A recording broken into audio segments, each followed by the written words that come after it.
Greetings. Hope you guys are all doing well today. It's December 22nd, 2021. Hopefully, you're not procrastinating on your Christmas preparations. But if you have, get busy, kick it into overdrive. The big day is almost here. Now, then, today's topic, I think it's important. I'm hoping that it will gather some interest. I've previously um, I did another video on Afghanistan and the problem of women's rights, children, not female children, being kept out of the educational process and what that means to them, and that it was an abdication of our promises that we made to those young women and the mothers of those girls. And my hope is that we will begin to recognize that we have a responsibility after 10 years of being in Afghanistan and promising to those mothers and grandmothers and young women of unborn girls that we would make them human beings rather than cattle to be traded. In this country, we gave up slavery many years ago. And we all recognize in horror the acts that were committed in the name of slavery in this country. And what's happening to the Afghan girls is no less than slavery, and perhaps worse than slavery. When I say worse than slavery, I mean the subjective experience of each little girl that's been sold. And I'm going to talk about a little girl today. Her name was Parwana. She was covered by CNN, a group that were in Afghanistan that it was the television crew in Afghanistan at the time that the government fell and the Taliban took over and the U.S. left multi-trillion billions of dollars of Black Hawk helicopters and weapons. And, it's just shocking how we ended up leaving. But the thing that is the atrocity toward humanity is the plight of these young ladies and the unborn girls that are yet to come, and the grandmothers that for 10 years believed the Western world, when Germany and France and the US and Australia, when we all promised that we would take these young ladies and let them be human beings rather than something to be traded. Okay. So now some of the people on YouTube may watch this video and they may say, and I'm thinking of a specific group, they may say, this is so exploitative. How can you do this? You should have your license removed. Okay. Whatever you think. Look, I can't help.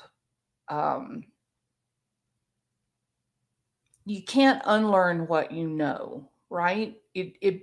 Once we have an experience and we learn something, it is assimilated into our existing knowledge structure, and it then becomes a foundation for your deductive reasoning and whatnot.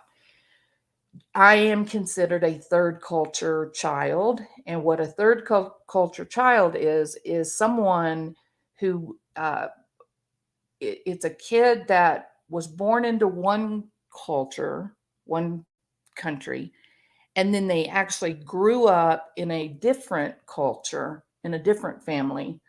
And so they didn't really identify with either culture. They identified with both cultures, but with this weird kind of assimilation of the two to try to make sense of what it is that you're dealing with. And for me, as I was growing up from a very young child up to around 13 or so, we were overseas 9 or 10 months out of the year. And then all the summers were spent in the country, at my grandpa's house in the United States. So I lived among many cultures. I lived in Nigeria, and I lived in uh, other different countries in South America, and traveled to the Congo and South Africa, Yugoslavia, many places in Europe. It was for a young girl from the ages of maybe, let me think, 4 years old up to around 13.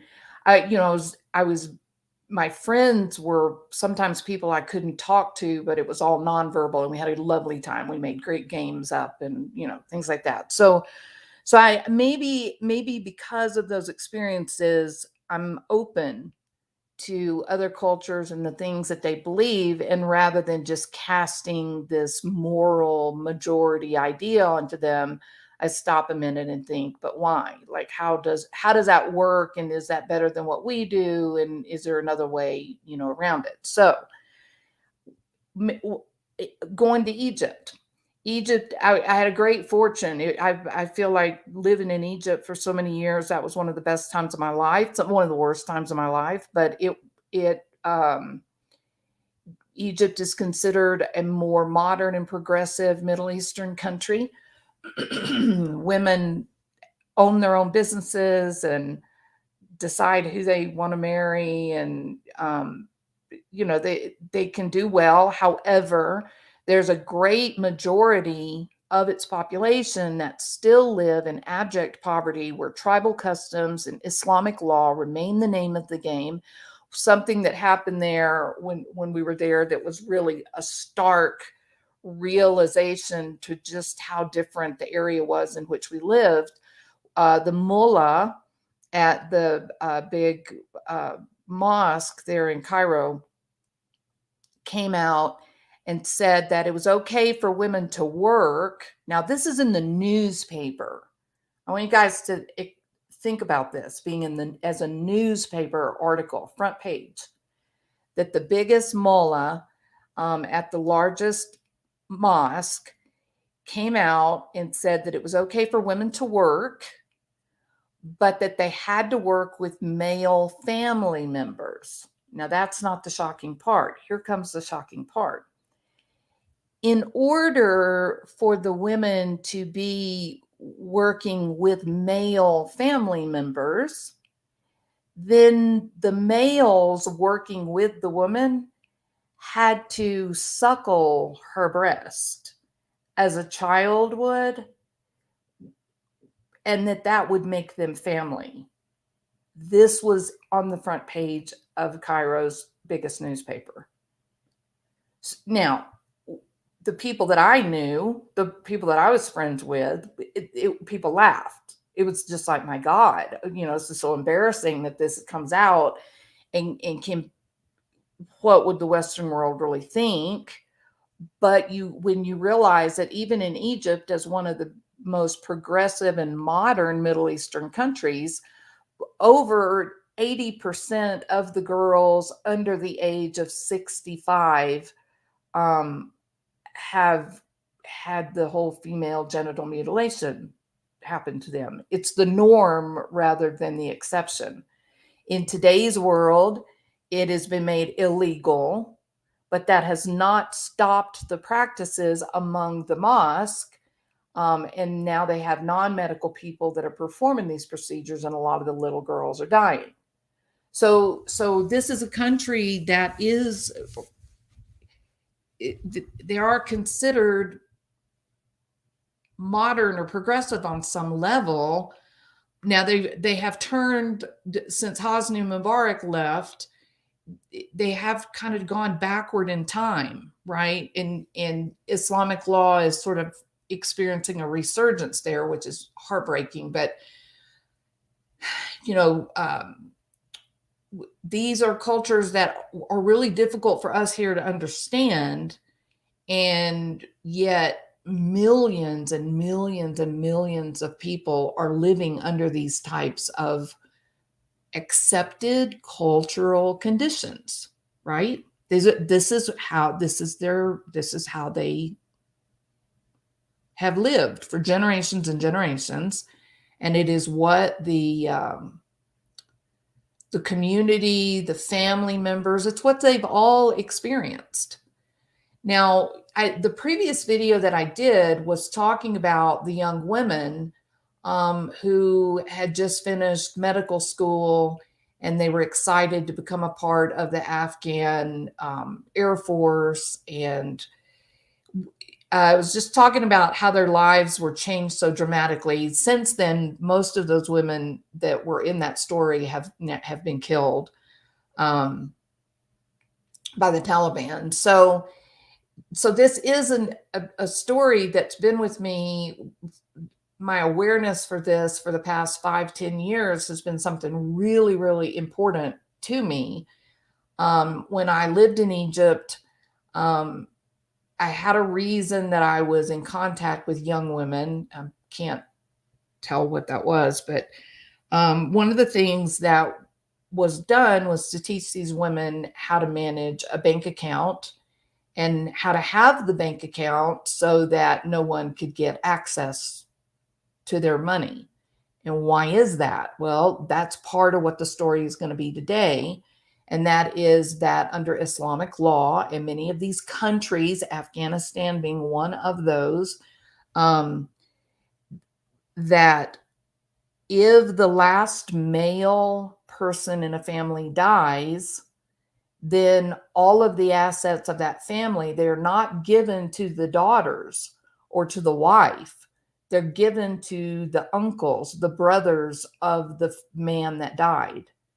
And then the women of the family are left to the mercy of these unknown uncles.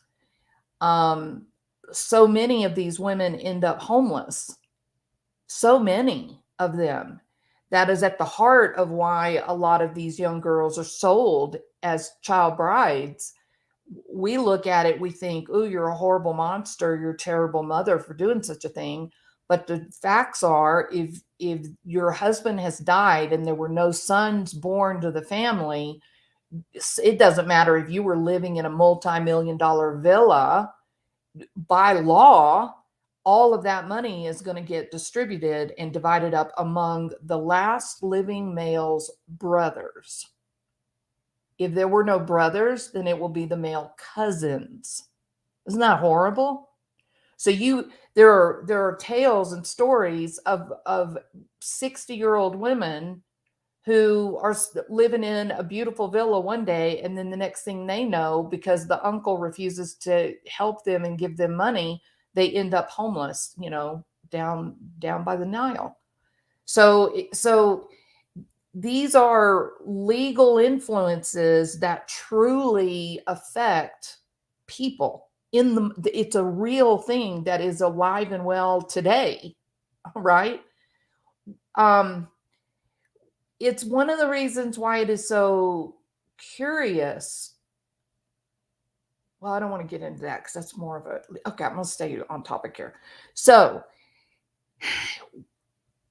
this young lady, Lena Sardar Khil, is from Afghanistan. And I think my first video that I did on her, I said that I suspected that she was one of the Afghan refugee families, right?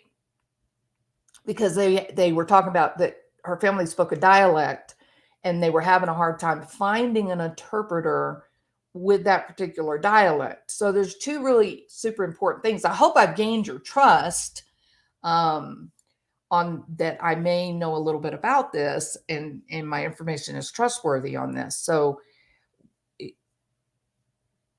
that she is from the Middle East, and then because of the whole dialect problem, I thought that's going to end up being Afghanistan more than likely, or possibly Iran. But for sure, I was certain that it was Afghanistan. Now then, the other thing that the dialect says to me as a third culture kid is that this is a family that has been living a tribal lifestyle. Had this family chosen to leave the tribal culture, okay? Had they chosen to leave the tribal culture, then they would have assimilated into Kabul or some of the large cities, and they would have developed their dialect would have gradually moved into a more traditional Arabic. Even colloquial Arabic would have been the norm for the family if they were in Kabul or one of the bigger places living and working. And here's the reason why. And look, there are hundreds of our military that have been over there, and they know what I know. They've been there in this culture. They will verify what I'm telling you is accurate, right?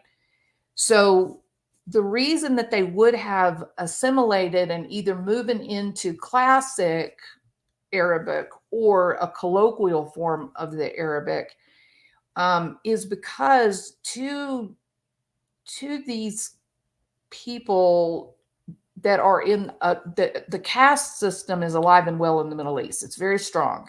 If you're born into a lower level, it is highly unlikely you'll ever get out of that lower level and into middle class or even high class.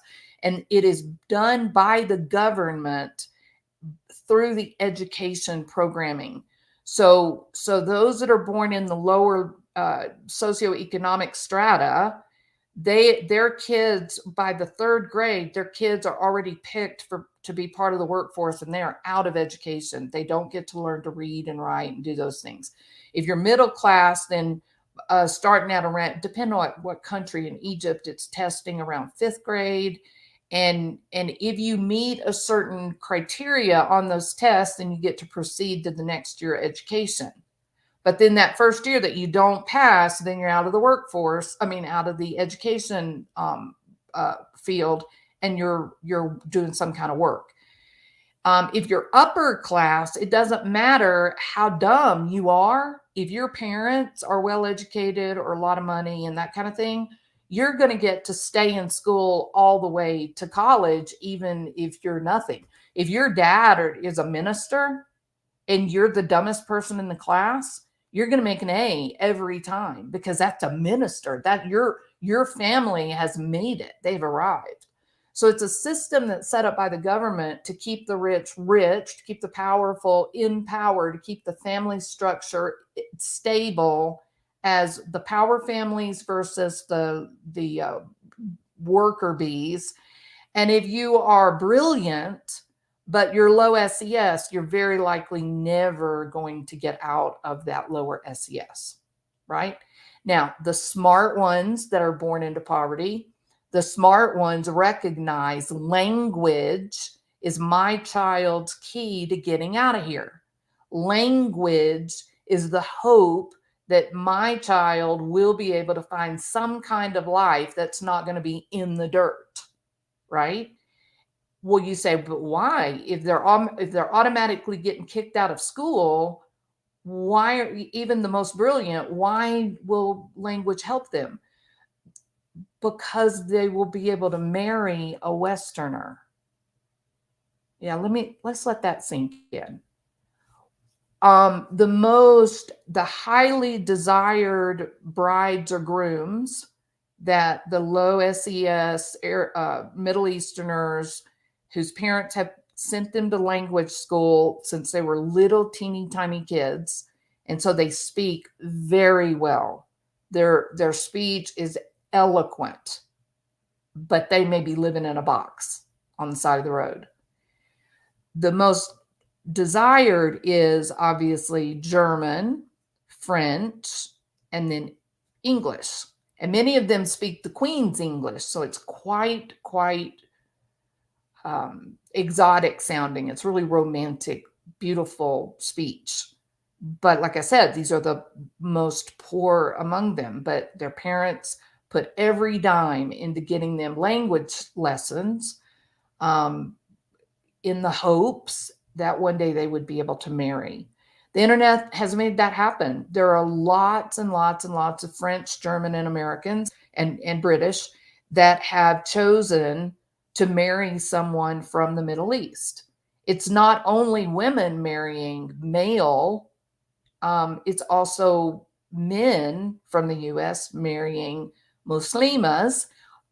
But the difference is if you're going to marry a Muslima, you have to be Muslim. So a lot of these men will become Muslim first. Once they're accepted into a mosque and they're living the lifestyle, then they can find a Muslima, they marry, then they can leave with her and do what they want to with her.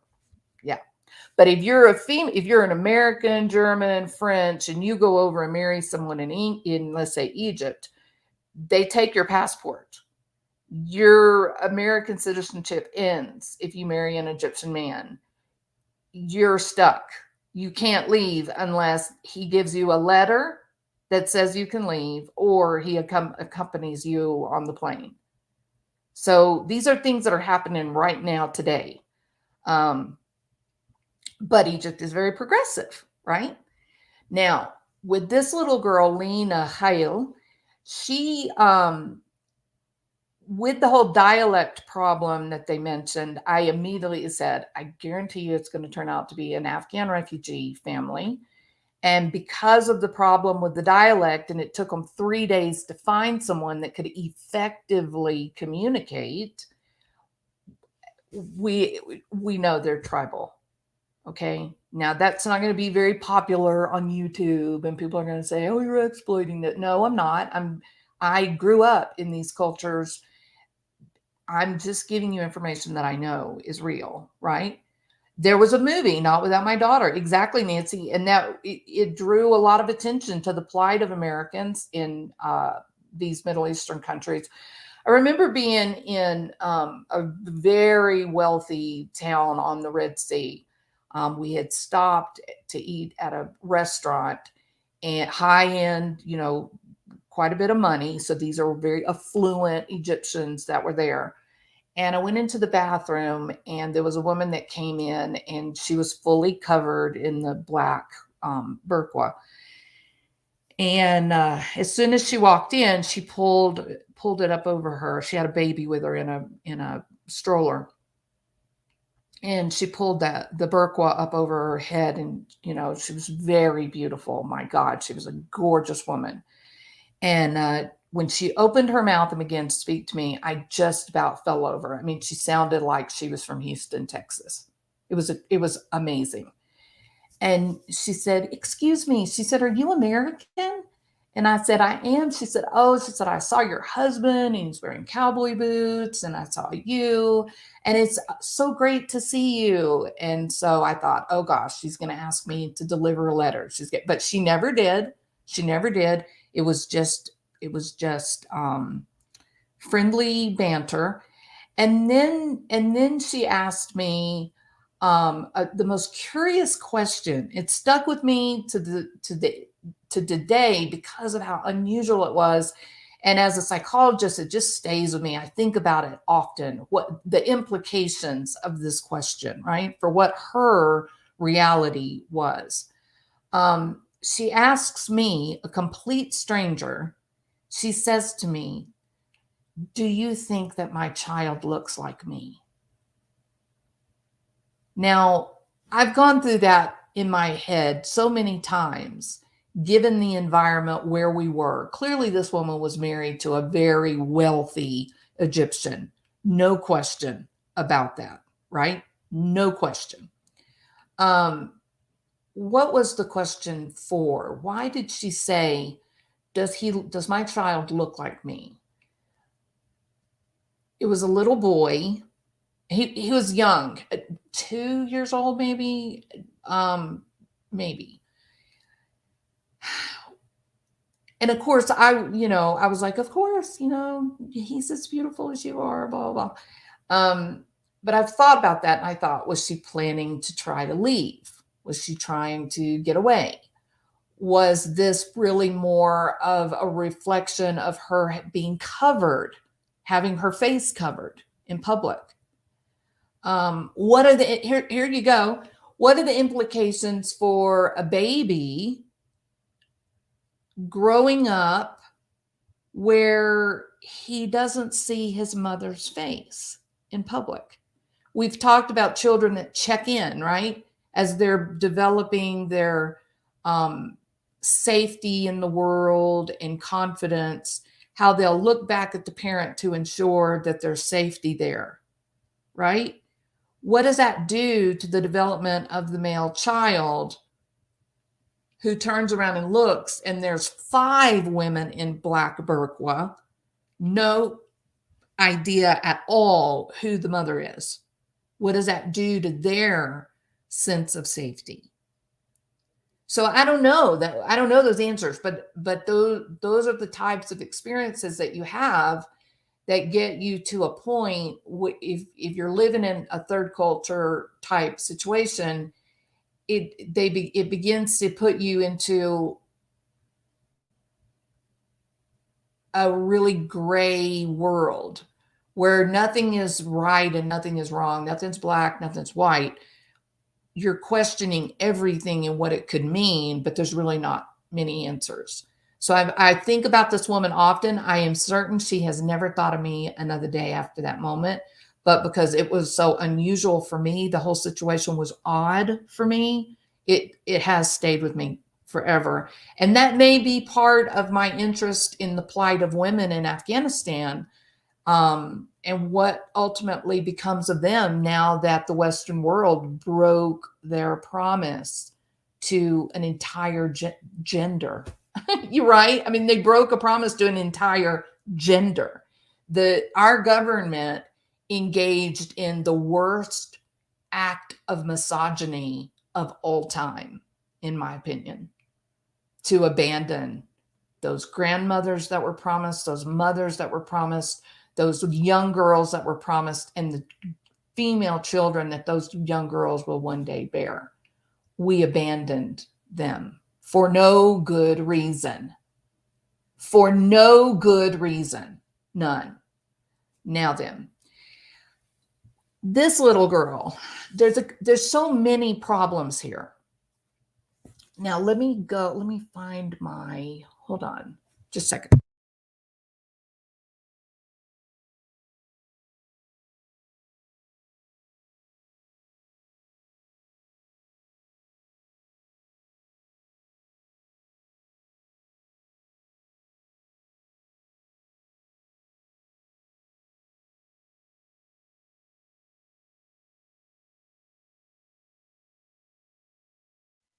Okay, I thought I had saved this, but I didn't. So let me just Google it and pull it back up again. We'll use it like this.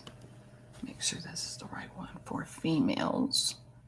Yep, 2 to 20. Okay, let me make it bigger so y'all can see it easier. Thank you for staying with me on this. There we go. That ought to do it, right? 48 inches. Yeah. Okay. All right. Now I've got to share this with you. Share screen. Growth chart. Share. All right. So let me make sure you can see this. Double check. Here we go. Let me make it bigger. How do I get Lena's? Wait a minute. I've got to take this off. I know what this is. Hold on. I want no overlay.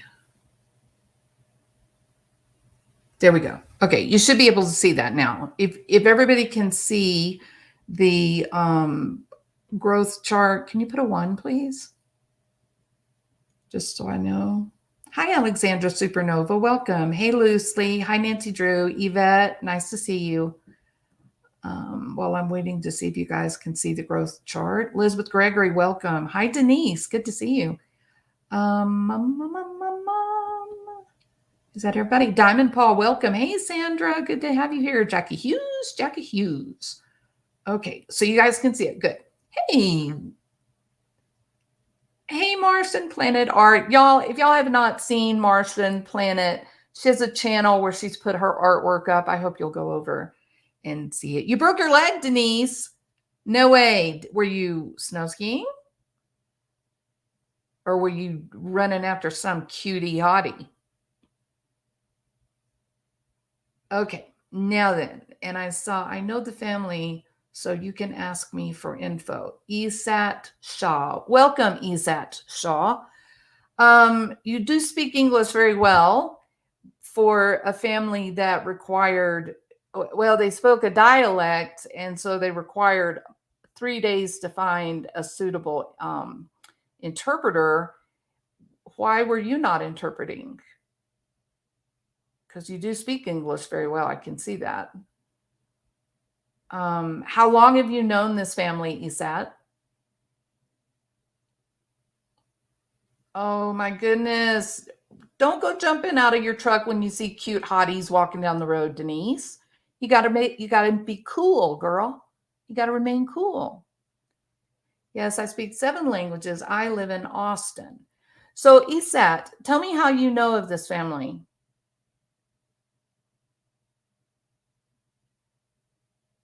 I'm recovering from my second surgery and was just exposed to oh my God, Alexandra.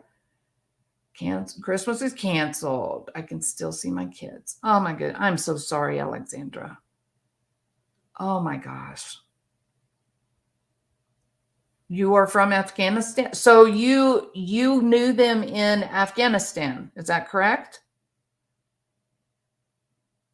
Would you like to come up on my panel? She's missing from San Antonio, Alexandra. Her family has been in the United States, I believe, since last October. They are from Afghanistan, as I suspected, but this man, or I'm assuming it's Esad, is a man, is claiming to know them. What do y'all think? Yeah, I'm going to do this. Sure, why not? Listen, people, copy to clipboard. If this turns out to be a mistake, close your eyes, okay? Just don't watch if it happens, okay? I'll restart the video if it turns out to be a mistake, okay? All right. Okay, Isa, there's a link if you'd like to come up on the channel.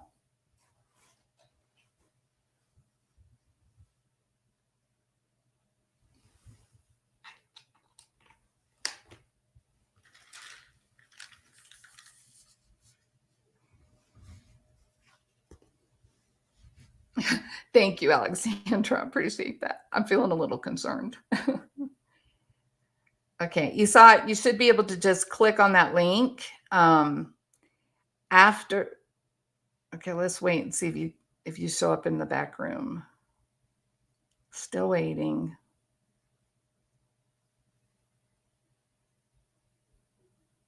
Maybe he's a little worried to come up. I could say Sabah Khir. Esat. Are you coming?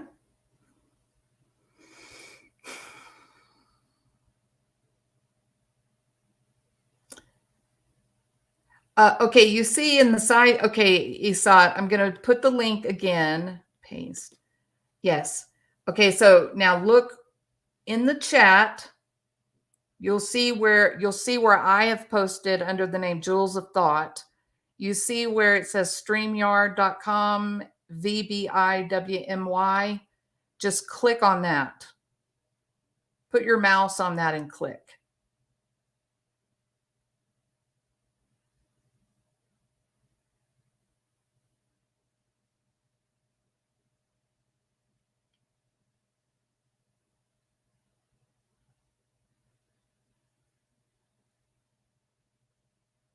Okay, so as he tries to figure out how to, and then of course we have the problem if his computer will have the appropriate drivers and such to do it. Okay, so let's go ahead as he's trying to get online. Let's talk about the things about this case, Lena, that make me a little uneasy. First of all, is the statistics. Okay, Esat is here. Esat, do you have a camera? Can you turn your camera on for a moment, please? And then you can turn it back off. There you are. Welcome, Esat. Good to see you. You can hear me?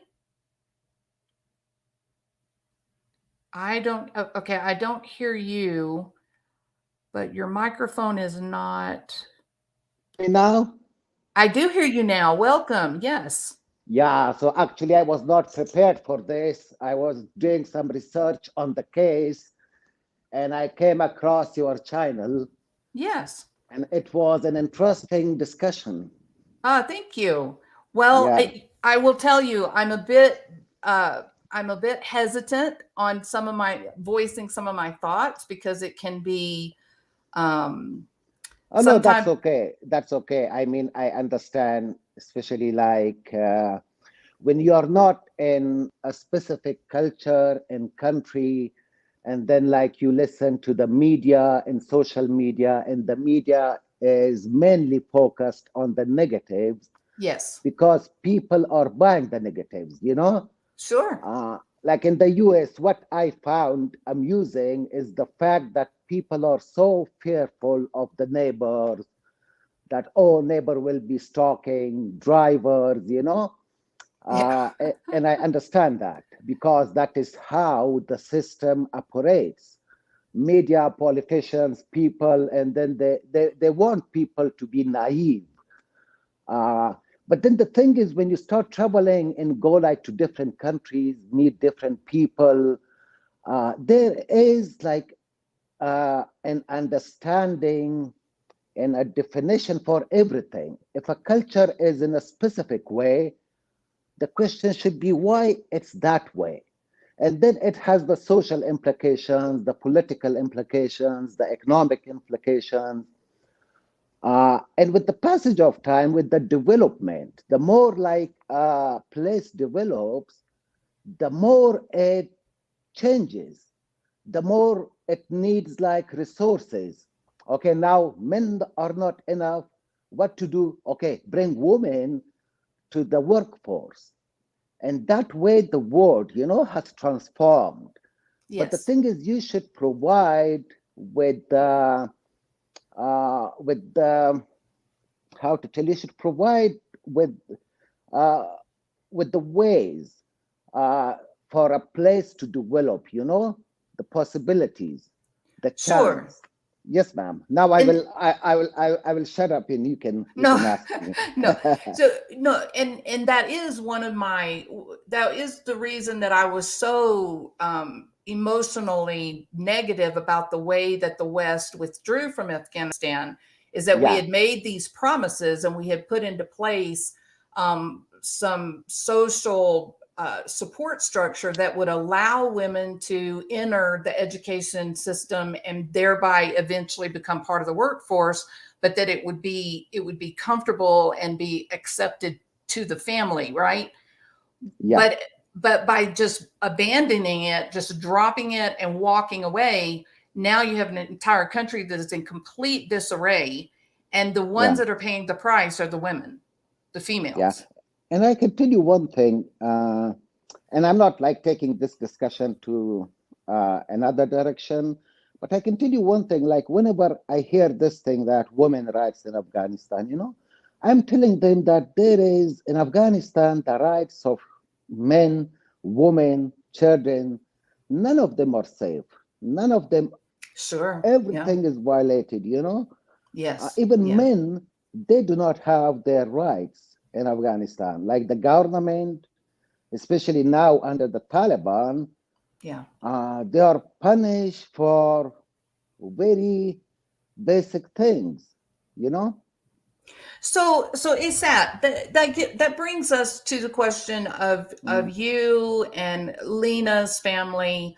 Were you part of that group that came in October? No, actually, I came to the US in 2013. Oh, okay, long time. Yeah, long time. But the thing is, like, I live in Austin. and this Mm-hmm. family lives in San Antonio. Yeah. And there is like a small Afghan community living in Austin, San Antonio, and Texas. So socially, we are like, we have a lot of gatherings, you know, Yes. Yes, and absolutely. we know one another. Each family knows the other family. Yes. And it is the way, I mean, it is the same Afghan way. Like in Afghanistan, people are so much like connected with one Yeah, another. sure. Yeah, Well, okay, so and that does bring us back to this question of tribalism as opposed to those Afghanis that have moved into the larger cities and yeah, they're embracing, well, before Taliban they were embracing what was becoming more progressive and westernized. Now I yeah. think, Taliban is back, so that has, been abandoned, I think. But um so I have some concerns about Lena, about her family, in that the dialect was so obscure. Um, I know that I know that for the families that are living very rural lifestyles, that you may have a community with 50 or 60 people, but that's like six families. I'm talking No, about it. we have a community. There are more than 300 families here in Austin. No, no, no. I'm talking about back in Afghanistan for those that are not living in the large cities. Yeah, yeah. So yeah, yeah. And So so the the question of child bride or mm, groom, there's also little boys being sold into marriage, but that becomes a part. If my understanding is right, that becomes a part of keeping a family line intact, which retains the wealth of the family. Correct? no, that is not correct. Those are Okay, like educate me. isolated. Yeah, those are isolated cases. Weird kind of cases, isolated cases. They happen everywhere, and every country has its own distinct problems and issues to deal with. Like I will give you one example. In the US, when I came back in 2013, the first time I heard about like serial killer, Yeah. for a month, I couldn't fathom the meaning of this phenomena, like school shooter. I couldn't understand why someone would take a gun and start shooting in the school. So those are not the phenomena of the East. These are mainly the problems of the West. Well, so the idea of serial killer, Yeah, that term serial killer, the definition is someone who has committed more than two murders in two or more locations. yeah. So I'm So coming to this point. every Taliban Yeah. walking around is a serial killer. No, Right, that is no, no. truly. Then no, then you have to change the term because they are doing that politically, and serial killers in the US, they do not have any political affiliation. They do it like on individual basis. So then you have to change the terminology used. Well, most, So yeah. and I was coming to that point. I was coming to that point. Uh, so there are other issues in other countries, like the honor killing. Now, if you tell like a typical American family honor killing who do not have access to media, they would be telling you what the heck that does mean. What is honor killing? Yeah, I mean, yeah. So, like in domestic violence is here in the US as well, but the terminology is different. It sure. is a homicide, domestic violence homicide in Afghanistan that can be, or in Pakistan, or in India, even India, that can be honor killing. So the thing is, the motivation is different. The motivation of the Taliban is more political. The motivation of someone doing like killings in the US is not political. In many cases, it's individual. And I can tell you the reason as well. What is the reason behind that? The reason behind that is that those countries which are less developed, they are more like communal countries.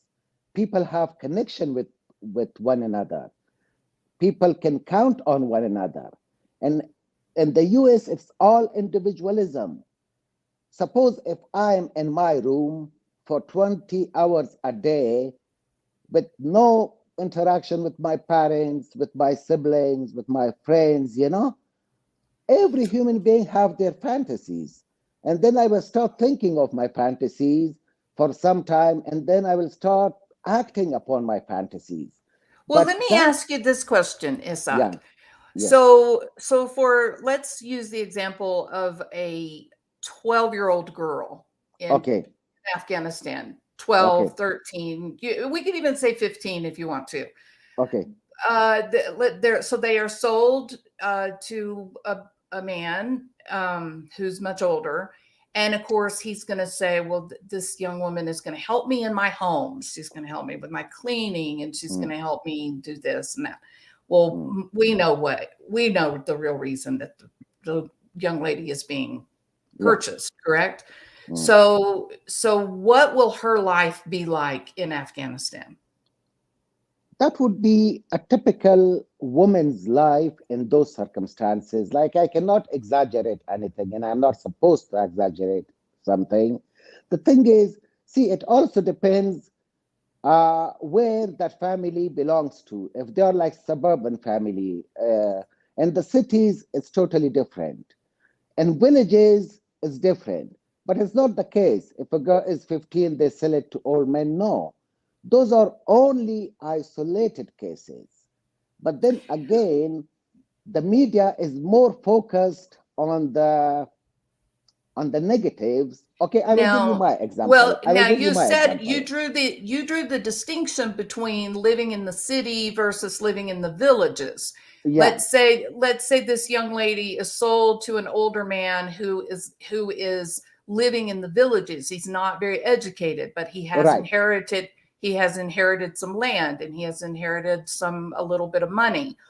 Mm. Her life is that, will she make daily choices for how she would like her life to go, or will she have a life of servitude? And Isat, you've been in the United States for quite a long time, so Yeah. I do hope that you will answer in a way that is No, I'm reality. answer.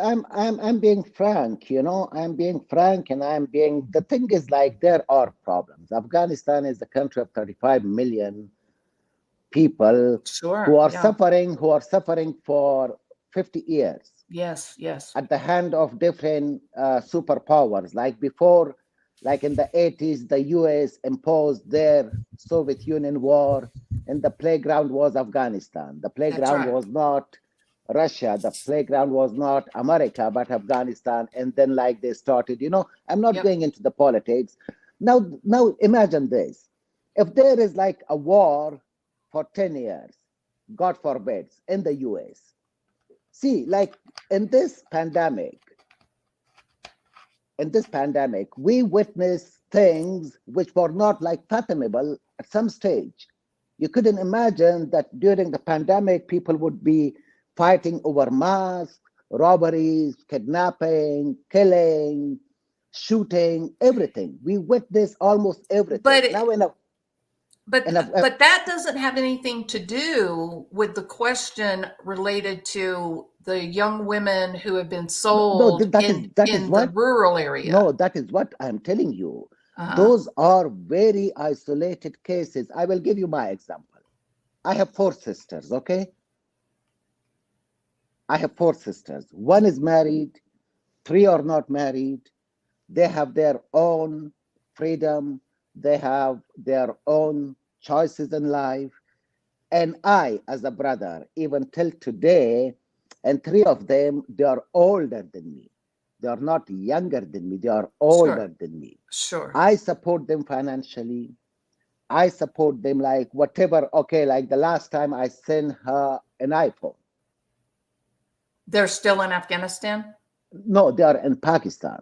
Oh, okay. Okay. Yeah. Now they are in Pakistan. Like three of Mhm. my sisters, one brother, and I am supporting them. I am like younger than them.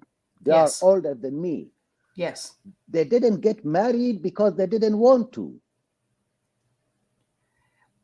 Eh, I'm 36, 37 now. They would be like in their 38, 39, whatever. right. Yeah, and So yes. So you are supporting them, Mm, um, and they have no husband. yeah. But what happens to your wealth if you suddenly are not able to get money to them? What happens to them, and where does all of your wealth go? It doesn't get sent to them and divided among them. No, it will go to them. And then there is my other brother. He is also, That's where your wealth will go, to your brother, and no, no, no, it no, will become his choice to care for your sisters no, or no, not. no, no. My wealth will not go to my brother. My wealth will go to my sisters because my brother, he is well educated and he has a good job. Okay. So he doesn't need my wealth. Okay. My wealth will go to the people who need it the most. Okay, can I ask you, are you Islamic or Christian Coptic or what? Well, the thing is, I do not believe to a great extent in any religion. Okay. Okay. I'm educated enough to believe, but the thing is, I'm open-minded. Sure. If if Absolutely. if a religion is doing good, if people, I'm okay with that. If they are not, if someone is not limiting my rights, I don't have any problem with that. But Okay. if something, a phenomena, is just stepping on my rights and my freedom and my uh, choices, then I will have problem with that. Okay. So I know that being from another culture, living in a large country like the United States, that your cultural family, that you guys get together and have, different uh, different fun recreational things, right? Mm, Or so you have met Lena's family, and yes. how many times do you think, is this a regular weekly or monthly get together that you guys have? Because they've been in the country for nearly 2 years, I think. Yeah, I know that family, like even from Afghanistan, but not, Oh, but okay. not, but see, like one, someone, one, you're like acquaintance to something or someone, one is friendship. We are not like Sure. friends, Sure. but we are acquaintances. We know one another. Every Afghan family in Austin and San Antonio, they know one another. So coming to the point, it's not a family affair. I can tell you that for certainty, 100% sure, assurity, It's Yeah. not a family affair. The only Yeah. problem here in Austin and San Antonio with the Afghan families, majority of them, they are good people. Good people in a sense, if you can make it to the US, you do not have any criminal record, you haven't been part of Taliban, you Exactly. weren't part of the Mujahideen, so you make it to, and many of them, they are educated as well. I mean, to some extent, majority of them were like interpreters with the Americans, Mm-hmm. Mm-hmm. but Yes. in his case, that is not the case. Like he was with the military, He was military. no, with the in the Afghan soldier. Okay. So Afghan soldiers, they didn't understand English. Okay, but Yeah, what would have been the conditions that his family would have been welcomed to the United States as an Afghan soldier? yeah, because of there were some groups in the Afghan soldiers who were paid, who were directly linked with the Americans. Okay. Well, Yeah, yeah, there were interpreters and such, right? no, but there were some groups in the Afghan army who had close of association with the U.S. Army, Okay. and those were evacuated 3, 4 months ago when the Taliban captured Afghanistan. Yes, but Lena's father has been in the country for nearly 2 years. Yeah, 2019. So the thing is, like, if you were like in that Afghan army, there are people who have come in 2008, 2010, 2013, 2014, and also during the evacuation.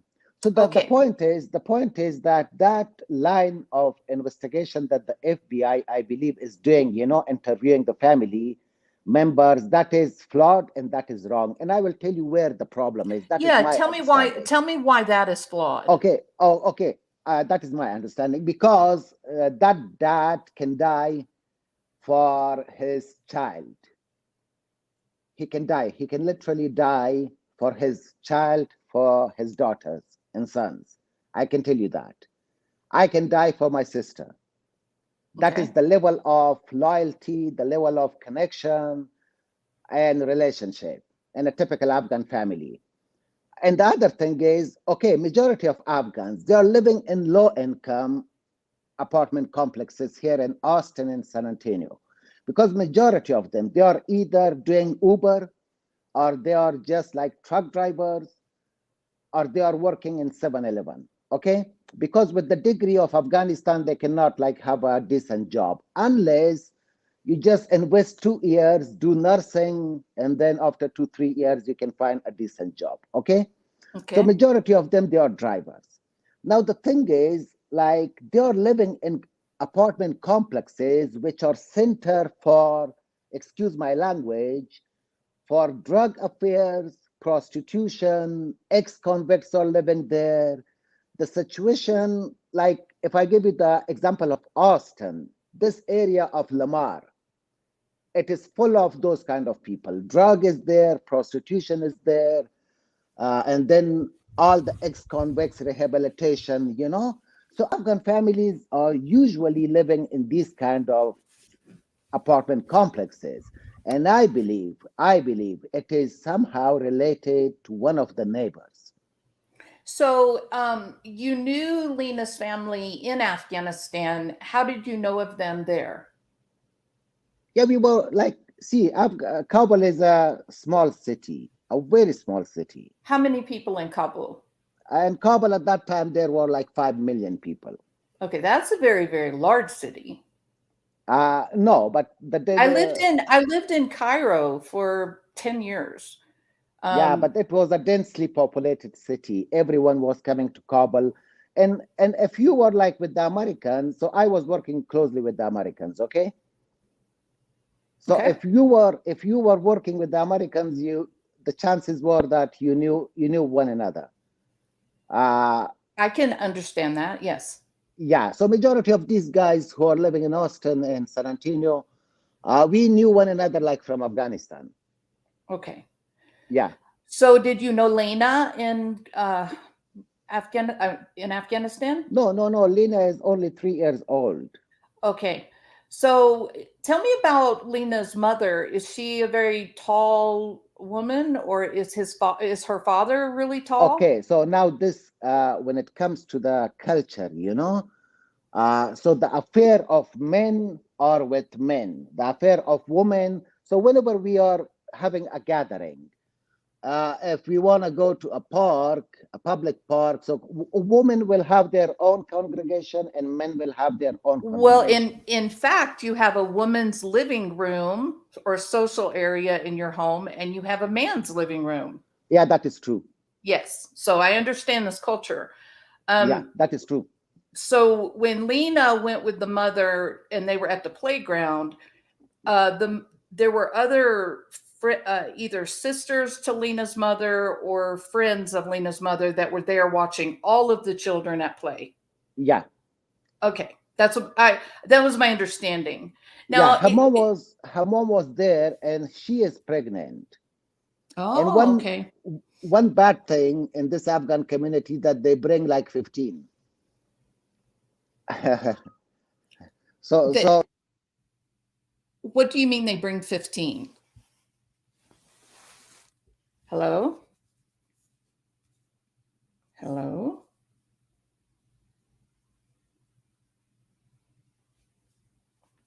I don't know if Assad, I'm not sure if you can still hear me. If you can, we cannot hear you. So check your microphone. Um, I do not hear you. Hello?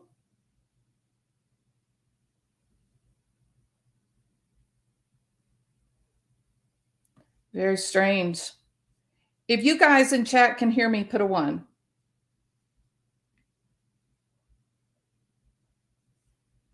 I've got good internet signal.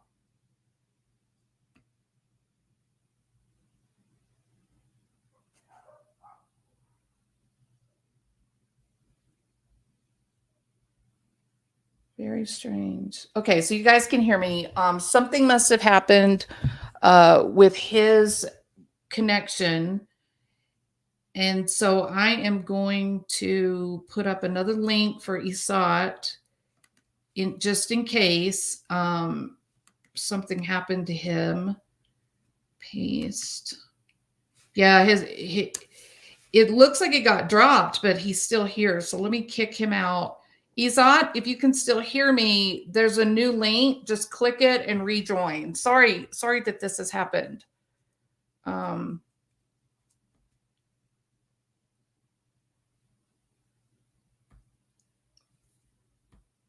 Okay, that should allow you to come back in now. I was thinking he might have worked with Americans. He has a language down perfect. He speaks 7 languages, Nancy. He's been in the United States since 2013. So he speaks English very, very well. He has 4 sisters that live in Pakistan. He is the youngest of the group. And he talked of his brother also being very, very well educated. So I'm gonna assume that this man was probably trained to be an interpreter with 7 languages. What he is speaking of is that between Houston, Austin, and San Antonio, there are actually San Antonio actually has a rather large group of Afghan immigrants, but those in Austin and those in Houston, that they do gather together periodically to try and keep contact with their culture, right? This is a common practice. When I lived in Egypt, there were all kinds of activities that you could meet up with other Americans in Cairo or in Egypt. So it's not unusual. Hi, Isat. Yeah, so here's a new link.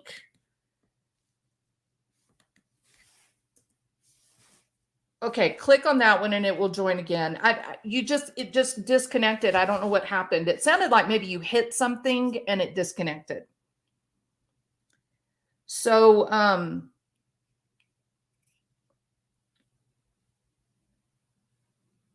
no, holy cats, no, not Lena's father. Esat is a Afghan national who lives in the United States. He lives in Austin. He speaks 7 languages. He has known Lena's family for quite some time. The Afghan families that are in Austin, San Antonio, and Houston they all get together periodically for recreational time, possibly even religious. Look, Islam is just like Catholicism or being a Methodist or Baptist. There are people that are really, really invested in the religion, and so they practice it and all of its dogma to the very letter. And then there's others that never even go to church or mosque. That, their family identifies as Islamic, but it doesn't weigh in. Now, Isat is a man who speaks 7 languages. I'm gonna bet that he's probably more progressive and than what you might expect otherwise. Let's see. He said he speaks Pashto. Let's see. Hold on. Where'd it go? Pashto, Dani, Hebrew, and Dari is derived from Persia. Are you going to come back up, Isat?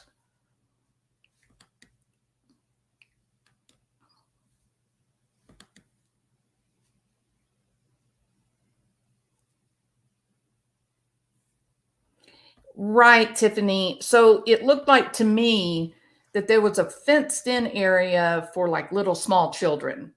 A very small fenced in area, probably no more than like 18 feet by 18 feet, maybe 20 feet by 20 feet, right? Then there's a larger place outside that looked like it might have had like a basketball court perhaps, and then an area of grass or whatnot. But all of that, isn't it contained within the apartment buildings? Like it sort of makes like a compound. The buildings make a compound where the playground is in the center of the compound.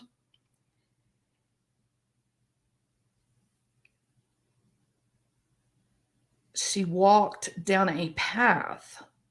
I haven't seen that, Tiffany.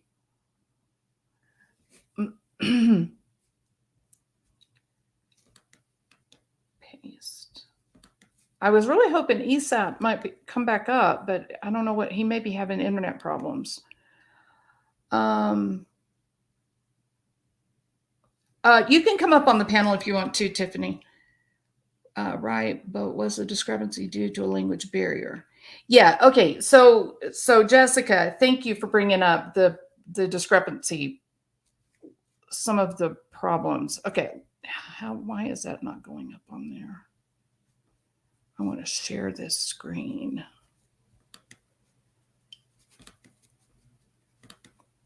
Okay, so some of the things about Lena, about this case that automatically I'm having some discomfort with. And I said that I thought, based on the language information, that this was an obscure dialect. Oh, good. ESAT is back. Okay, one moment, ESAT. I have to add you to the stream. I had a phone call and this got disconnected. Sure. So. No, that's okay. Welcome back. Thank you for coming back. Yeah, thank you so much. Okay, so my understanding, that when you get together with the other Afghan families in the community from Austin, San Antonio, Houston, is this something organized monthly, weekly? How do y'all make a decision to do that? It is organized like we have events. For example, there is Eid. We have like 3 Eids. Yes. Eids, they're like the celebration, and then we do it once in a while. I mean, they will call upon the members and they would say, okay, next weekend we will go to that specific park, that specific home, Yes. Yeah, and then we will have like a dinner, and women will have their own place, men will have. There is like a gender segregation in Afghanistan. You cannot deny that. Yeah. And that is because of the socioeconomic realities of that country and the East as well. Like the same, if you go back to the European history, it was somehow similar. But then, like with the development, everything changed, especially, and then that segregation. And now, like I was telling my brother that a few days ago, that the US, with all these new things, I mean, especially, I'm not here to offend anyone, but some of the liberal values, they are so into extreme. And I was telling him that the liberals want to Talibanize the US. Yeah. Yes. Yeah. So that gender segregation is there for sure. No, but it's not just in Afghanistan. That's just a Middle Eastern cultural type of reality. I mean, even your architect reflects it by giving you the female's living room and the male's living room. But and I don't know how many people here have been somewhere in the Middle East, but it's very common. You see large groups of women, you see large groups of men, that it's not often a mixture. So that's not just that is not just in Afghanistan. That's a common cultural thing for the Middle East. Now, yeah, that is for the Middle East, and I will just say one thing for your information and the information of your audience. When we say the Middle East does not represent all Muslim countries. The Middle East is an area which is dominated by Arab countries and Israel as well. Afghanistan is not technically, politically, geographically, it's not Middle East. Afghanistan is Central Asia. So Central Asia, we have Afghanistan, Uzbekistan, Tajikistan, Turkmenistan, Kyrgyzstan. Yes. Uh-oh, he got another phone call. He got another phone call. He gets kicked off. Hello, can you hear me? I can hear you now. I was laughing, saying somebody else is calling ESAT. Okay, go ahead. Uh-oh, I don't hear you now, ESAT.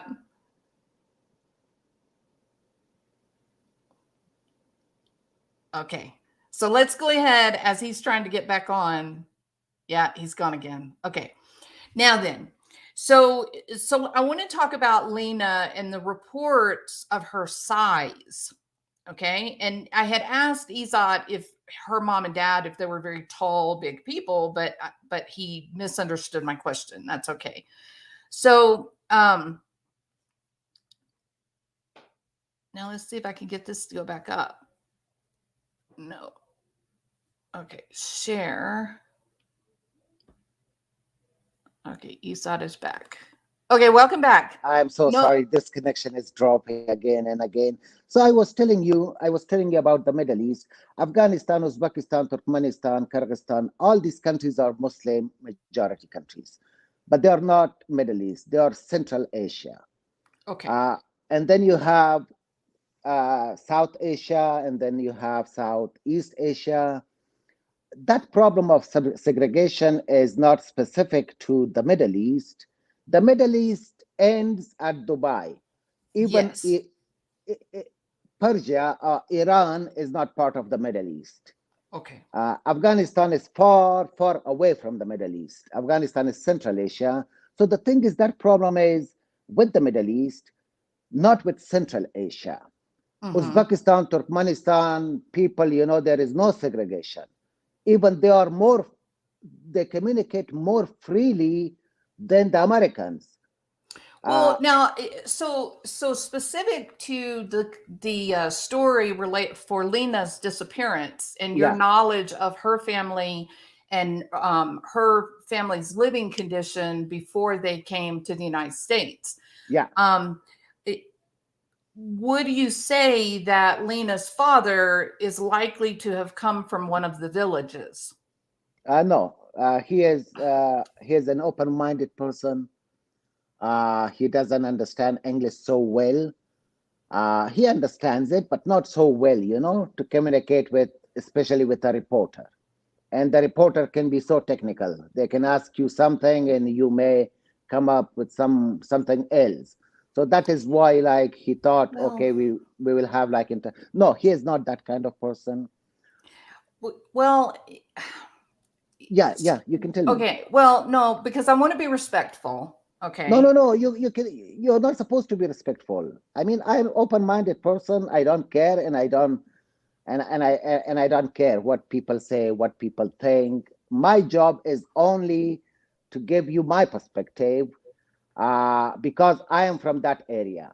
Oh, Unless you go and live in an area, a place, you cannot come up with the realities of that place. yes.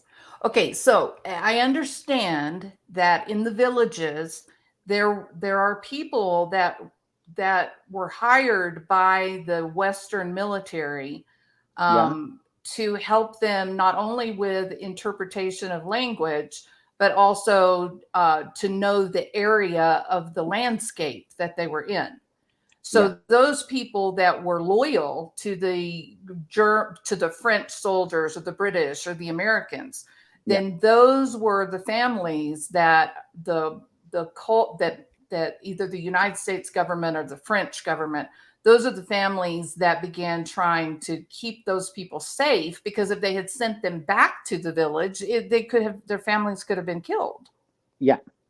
So with the knowledge that I have, it would appear to me that this is one of those families that may have come from one of the villages, and the United States recognized this was a very good man to help us and to help our soldiers. And now we want to help him and his families by bringing him back and giving him a place to live where he will not be killed by the Yeah, that Taliban. yeah, that is true. Okay. So the dialect that he's speaking is quite rare. No, the dialect, he speaks Pashto. So Pashto is the language of half of the population of Afghanistan. Correct. That is not a rare dialect, but that is not the FBI had a difficult time finding an interpreter that could speak his dialect. And Oh the no, Pashto is something very common for the military has many interpreters for Pashto. I mean, you yeah, got 3 I mean, million people speaking Pashto. So the thing is, like, there is no scarcity of Pashtuns in the US. I am a Pashtun. I can speak Pashto. Mm-hmm. I can speak Persian. I can speak Arabic. I can speak Hindi. I can speak Urdu. And I can speak a bit of English, you know. I'm Mm-hmm. still like in the improvement stages, I hope. No, I So think you the speak thing, English very so well. the thing is like Pashto, one thing, it's derived from Hebrew. It doesn't have to do anything with Arabic. It doesn't have to do anything with Arabic. You know, it's a different language derived from Hebrew. But Uh, this man is speaking a dialect that the US Army and the FBI did not have an interpreter for. This is no, not no, Pashto. This is no. not This Pashto. this is Sir? Pashto. He is Pashtun. He is Pashtun. Okay. He is Sardar Khil. Sardar Khil. The Khil. Uh-huh. When the Khil comes, he is a Pashtun. So Okay. in Afghanistan, there are two languages. One is Persian. Yes. The Afghan dialect is Dari. It's called Dari. And the other Uh-huh. language is Pashto. Okay. Pashto is spoken by half of the population of Afghanistan, another 40 to 50 million people in Pakistan, and some people in India as well. Yes. Yes. Yeah, Okay. So you've spoken with Lena's father? yeah, yeah. Okay. And is Lena's father, is he a very, very tall man? No, he's not that tall. Like, relatively, I am 5'11", 6, so he's shorter than me, you know? Well, what about her mother? Is it the same? Is she really tall, or is she No, probably normal to no, height? I don't know about her mother because, like, in Afghan community, it's still like kind of a taboo. Uh, Yes. So it's very okay. Yeah, I understand. yeah, yeah. So, like, men, they do not like even ask about women and wives, and no, Sure. that is, yeah, So and that is, you have not met Lena's mother. You've only met Lena's father, and that is yes, because ma'am. of the culture that the women congregate together and the men congregate together. Yes, man. And Okay. I hope that changes, but that change will take 1, 2 generations. Of course. Absolutely. No, Yeah, I understand. because if a culture is in the genetics, you know, and Yes. then you just come from one extreme to another extreme, you know, like from far east to far west, Yes. It's very you difficult. you cannot change like in 2 years. Yes, Uh, no, it's very hard to live in another culture. And that is the reason why that Afghan families seek other Afghan families, is because it gives you a time to socialize where you can be more relaxed. It's very hard if you don't speak the majority language. that is true. Yes. Okay, so Tiffany Marie is one of my friends. She also does true crime type uh, YouTube content, and so she has joined us. She's also been interested in the disappearance of Lena, Sure. and so she is on. She may have some questions for you. I think she learns so much about these cases, so she probably has some very good questions for you. Hello, Hi, Miss Jules. Tiffany. Hi, how are you? Hi, Zed. How are you? I'm good, thank you. So, before I guess, have you ever met them at their home, Isa, or you just know who they are No, from gatherings? no, I haven't been to their home. I just know him like from the gatherings. And Okay, so I have seen him in Afghanistan. I have seen him okay, in Afghanistan. I know his family members as well. hmm And I explained it before, like majority of these people, Afghan, there are more than 300 families living in Austin. Majority of them, or a good portion of them, we were like acquaintances. If I was hmm working with one organization, another guy was working in another organization, we would meet like in different events, meetings, you know. So okay, the connection point was the US Army. That was our connection point because we were closely working with the Americans. okay. Yeah, All right. So you came here in 2013, and I Lena's came family. here. Oh, I came I'm here in sorry. 2013. I hmm spent like 4 years something, and then I went back to Afghanistan. I had an education project. I was there for another 2.5 years. Okay. Yeah. So you came And to America, you went back to Afghanistan, and you came back to America. yes. Is that correct? Okay. So they came here, from my understanding, what I've read in the news, they came in 2019. So since 2019 and current day, have you had any contact with Lena's father at all? Have you had any gatherings that you've gone to? Did he bring the kids with him or his wife or anything like that? The last time we met in San Antonio, so I travel to San Antonio, you know. Mm-hmm. We have like, we play cricket, we have cricket matches. Cricket is one of the stupid games, you know, like I played Cricket. in that part and that part of the world. So there are a couple of teams, and sometimes I go there, I play cricket with them as well. Yeah. Okay. So when you would talk about family, or did you guys discuss family life or anything like that? Did he ever talk Mm, about his children with you, or was that mm, not really a conversation point? that is not a No. conversation, Okay. unfortunately. Yep. I understand that. Okay. So I was here when you came in and you had said that you knew the family. Is there anything that you can offer in terms of Lena? You've never met her, and he's never spoken to you about his family. So Hmm.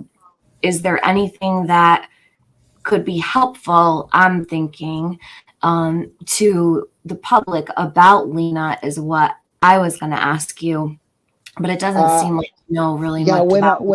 when I said the family, I meant like Mhm. the extended family. I even know Oh, his brothers who are like in Afghanistan. okay. Uh, when I said the family, my uh, thing was like the extended family. And his Well, Isat, when you say you know the brothers, are you talking about her father's brothers?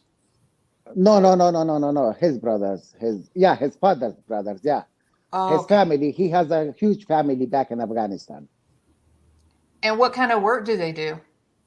Are different, you know, like if one is doing farming, another one is having a shop, another one is with the army, things like Okay. that. Okay. All right. Yeah.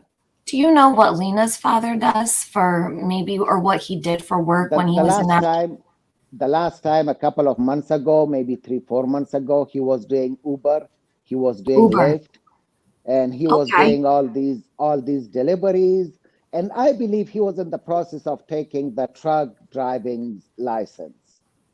Oh, okay. So But that's then the good. He was difficulty, probably very profitable for him to do Uber and Lyft and deliveries. And is it a CDL that he was going for, ESAT? I believe he was thinking, but the problem was that Afghan men, they cannot leave their families unattended, you know? Right. So the best bet is just to do Uber, to do Lyft, and Hmm. some of them are in the security companies, the private security companies. Okay. So tell me more about this idea that Afghan men cannot leave their family unattended. So how is he able to go out and drive for No, Uber? when I say unattended, it means at night, spending night away from home. Okay, I So Yeah, understand. he couldn't that is, drive for Lyft or Uber at night. He had to do during the day. yeah, he can do it at night and he can come back like at 12, 11 o'clock, you know? Okay. Or Just can't spend the night. some of them would just do Uber during the weekend, and they would come home like once in a while, you know?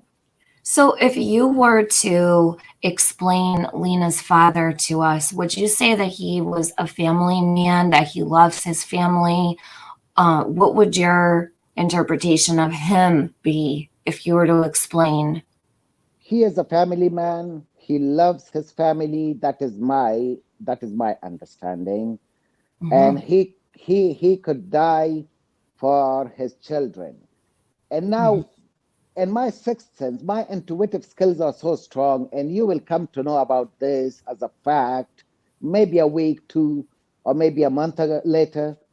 I Hmm. believe someone in the neighborhood. Hmm. Like this neighborhood, I explained it before, majority of Afghan are living in the low income neighborhoods. You know what I mean? Yes. If you are familiar with Austin, like I am familiar with Austin, majority are living on the Lamar area.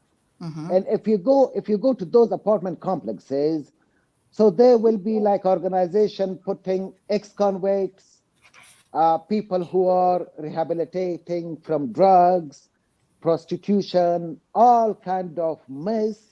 You would find it in those community complexes. But also, my understanding is that many of the Afghan families, they try to live close to one another, which would put them in the same apartment That is complex. true. That is true. Like if you go to, there is one complex just on the Lamar and Our top story.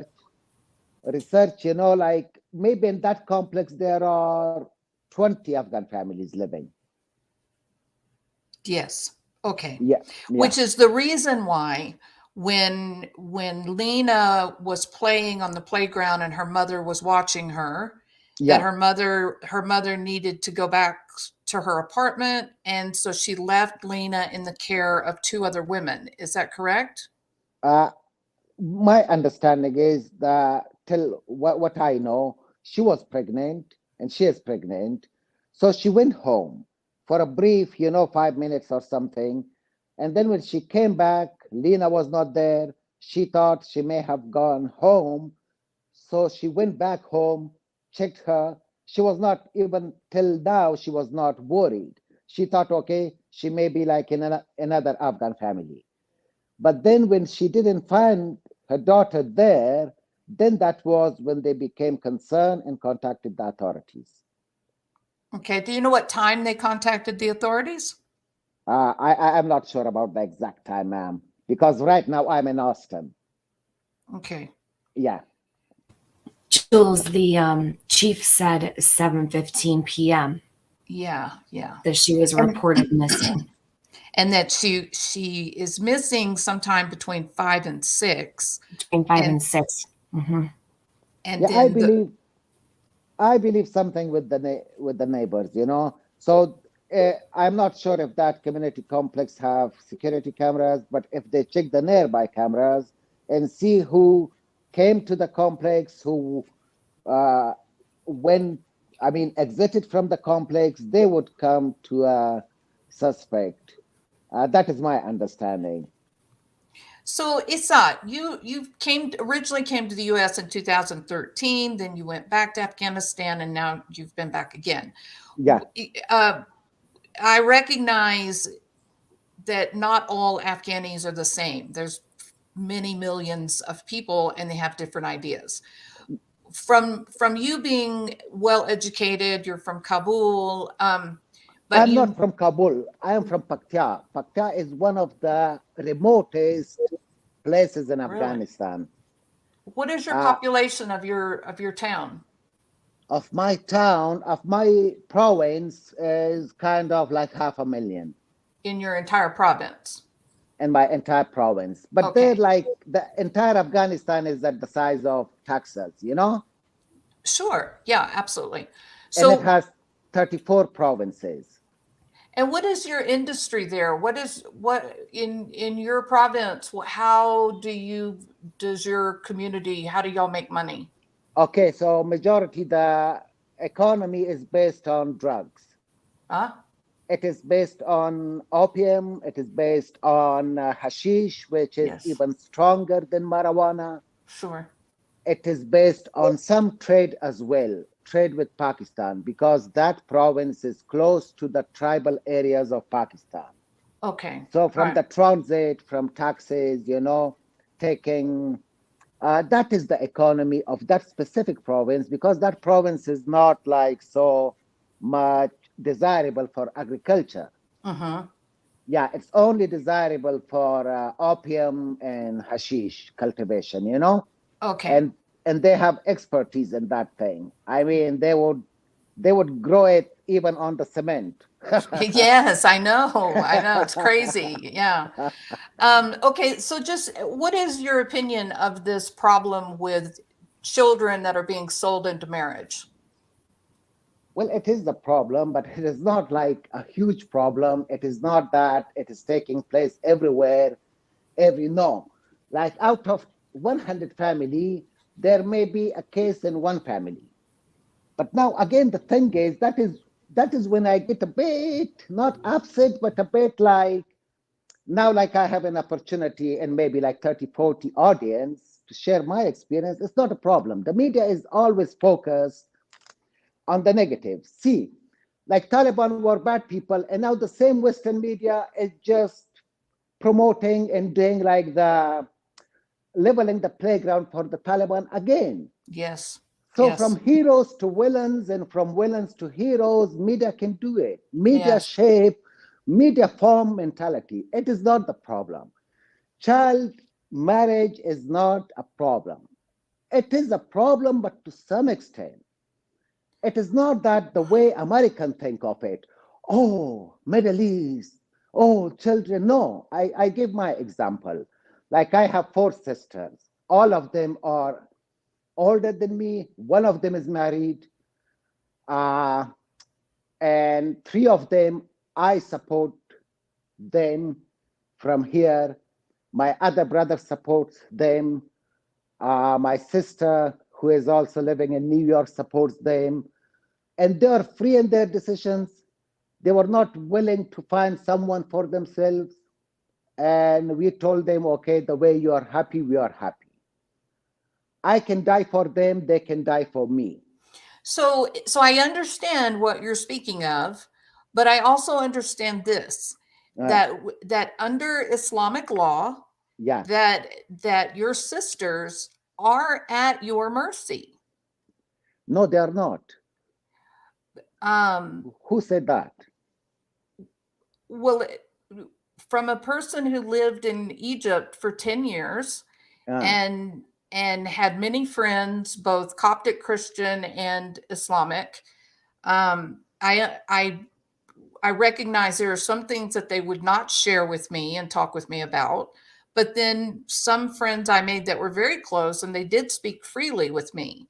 And I yeah. do understand that the laws for Afghanistan, that if there are no more men in a family when the last male dies, Mm? then the finances are divided up among the male uncles or so Oh, no, the final man, whomever his no, brothers are, and if there are no brothers, then no. cousins, then the wealth is divided among those men, No, from and the Islamic. females in the family are then cared for by the father that died, by his brothers or whomever it was that was I will given the tell you one wealth. thing, ma'am. And I just got your. that is law. I know that to be true. No, no, no, no. That is not law. Like from Islamic It law. is law. I'm not a religious. You're quoting to me what Now, you're. okay, now I will quote Islam to you, and Yes. and I will tell you one thing, ma'am. I'm Mm, not a religious person, okay, mm.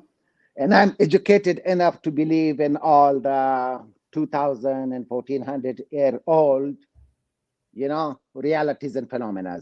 No, Okay. I'm not Yes. into that.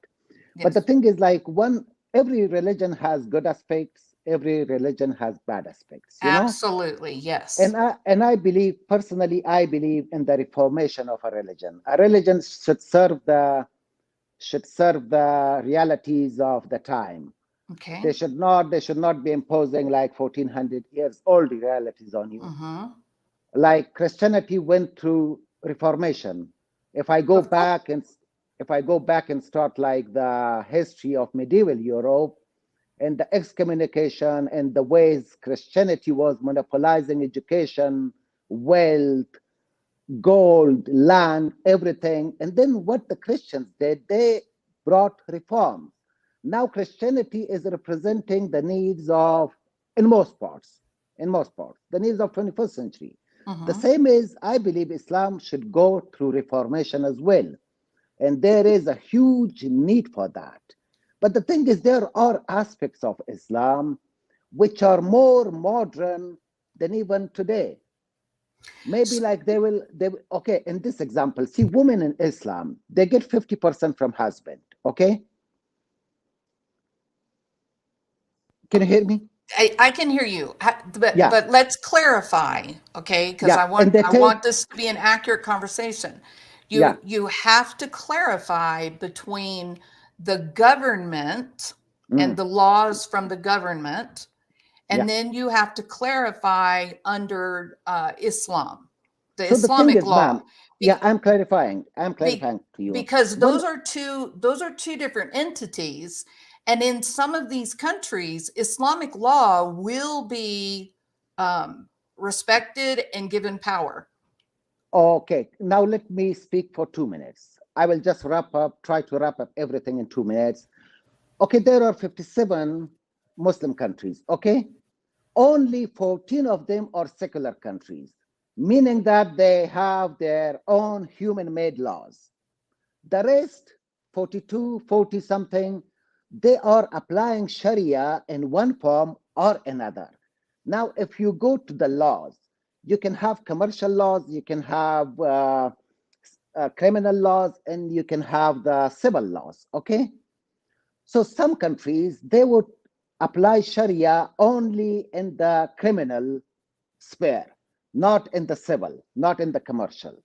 Some countries would just, apply Sharia in the civil matters, not in the criminal matters. Like I will give you the example of Pakistan. But we're talking about Afghanistan, and Okay, we are talking Afghanistan is Afghanistan. firmly embedded in Sharia. No, it is not. Yes. No, it is not, because I'm from Afghanistan and I have read the. I'm not telling you now under the Taliban. No, if I tell something to you, it would be like at the time, which was Afghanistan was relatively on the track from 2001 all the way to 2020. Which was good. Not at this point now, we've gone back to Sharia. Yeah, we went back to square zero. Maybe Yes. -1, I agree. Yeah. So at that time, Afghanistan was not implementing Sharia in its fullest form. No, in some aspects. Like I will give you an example. In the Sharia, suppose if someone commits adultery, they can be stoned, they can be whatever. But in Afghanistan, there was no stoning people under the then government of Afghanistan. There was no stoning back in 1970s, back in 1980s, back in 1960s. The stoning part was only there when the Taliban had control of Afghanistan. Yes. And the Taliban were primarily from the villages and beyond, correct? The Taliban are primarily from Pakistan, ma'am. And that phenomena, that mindset has been brought from Pakistan. Pakistan is the only country in the entire world whose existence is based on religion. You cannot find a single other country. Like when we say nations, nations are a group of people, they can practice different religions from different areas. They have made boundaries and they have made a nation. Pakistan was not the case. The existence of Pakistan came under the umbrella of Islam. Okay, British are leaving the British India. Okay, what to do? Okay, let's have a secular country. Oh, no. We Muslims, we want another country where we can practice Islam and Islamic laws. So that is the only country who came into existence based on Islam. No other country in the world you can find whose existence is based on religion. No. Okay. So that wasn't the Afghan problem. Afghanistan was such a moderate place where hippies would come all the way from California, cross Afghanistan, from Iran all the way to Pakistan, and then go to Kathmandu. Why it turned into this maze is all political, and at the center of that politics, there are 3 countries who played a major role. Number 1 is Pakistan. Number 2 is the United States of America. Number 3 is Saudi Arabia. Number 4 is Egypt. These 4 countries, they messed with Afghanistan. When I migrated to Pakistan, I spent like some years in Pakistan, In the school, they were telling us how to kill infidels, how to kill non-Muslims. So can I ask a personal question? Yes. Tell me, you have a sister, one sister lives in Pakistan or 2? 3. All 3. So why have they chosen to live in Pakistan? Because there is no other option. They cannot go back to Afghanistan. Okay. Because we had issues, and I escaped. I fled Afghanistan. My brother fled Afghanistan. Okay. So because of that problem, they are still in Pakistan, and we are looking for a way to take them either to Europe or to the US. I understand. Okay. But that is in the process. But the thing is, the point is that no, people are not the same everywhere. In the US, you can find like liberals, you can find good people, criminal-minded people. The same is in Afghanistan. But the perception that, child marriage, this, that, there are isolated issues, but those issues should not define Afghanistan. I am the dumbest in my country. The dumbest in my country. If you speak with my brother, then you would think, okay, yeah, he was right. He was dumper, So I have a question, another personal question. What of your parents? What tell me about their work and the kind of jobs they did. Well, my parents, they have passed away. My mom was a homemaker. So sorry. She was a homemaker, and she had a great role in bringing us up. Absolutely. And I was telling someone that one of the problem of the US is the family structure. The family structure. If you do not have your biological mommy and daddy with you, things can go in the wrong direction very soon. Yes. That is one of the And so your mother had a very honorable job, and obviously she did very, very well, because you sound like a reasonable and kind and well-educated man. What about your father? What did he do? My father was a teacher. He was nice. He was a mathematics genius, Uh-huh. Yeah, and so he was a teacher. My mom was uneducated. She couldn't read. She couldn't write. But the only thing, and my dad, and she was kind of the king of the home, or maybe the queen of the home. Yes. Or maybe the leader of the home.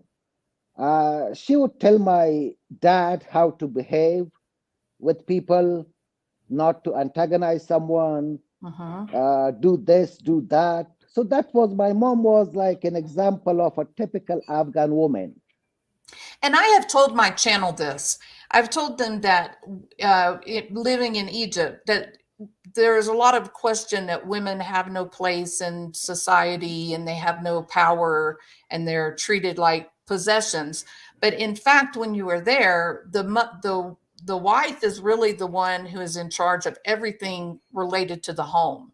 So the thing is, like, again, when Americans see something, they shouldn't see a phenomena from their own American lenses. Sure. When the social, political, cultural realities of a country is totally different, then you should be expecting different roles.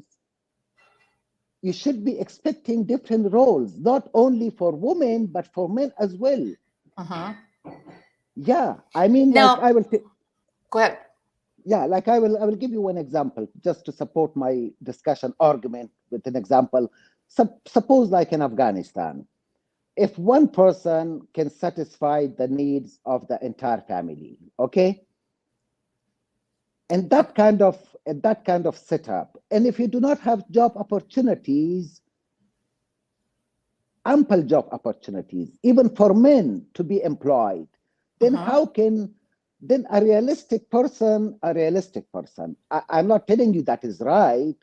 I'm in favor of every country to be developed, to be doing great, So, but the thing is, if you cannot employ your men, a reasonable person wouldn't ask for why you're not giving job to XYZ. I can understand that. Because there is no employment. But when there is a transformation, if a country transforms and then you need more people, then that is the time when women will come to the workforce, when you will just bring people from the outside if you do not have ample human resources with you. Sure. So the So thing is I that, can understand that. I do understand what your yeah, so my contention is.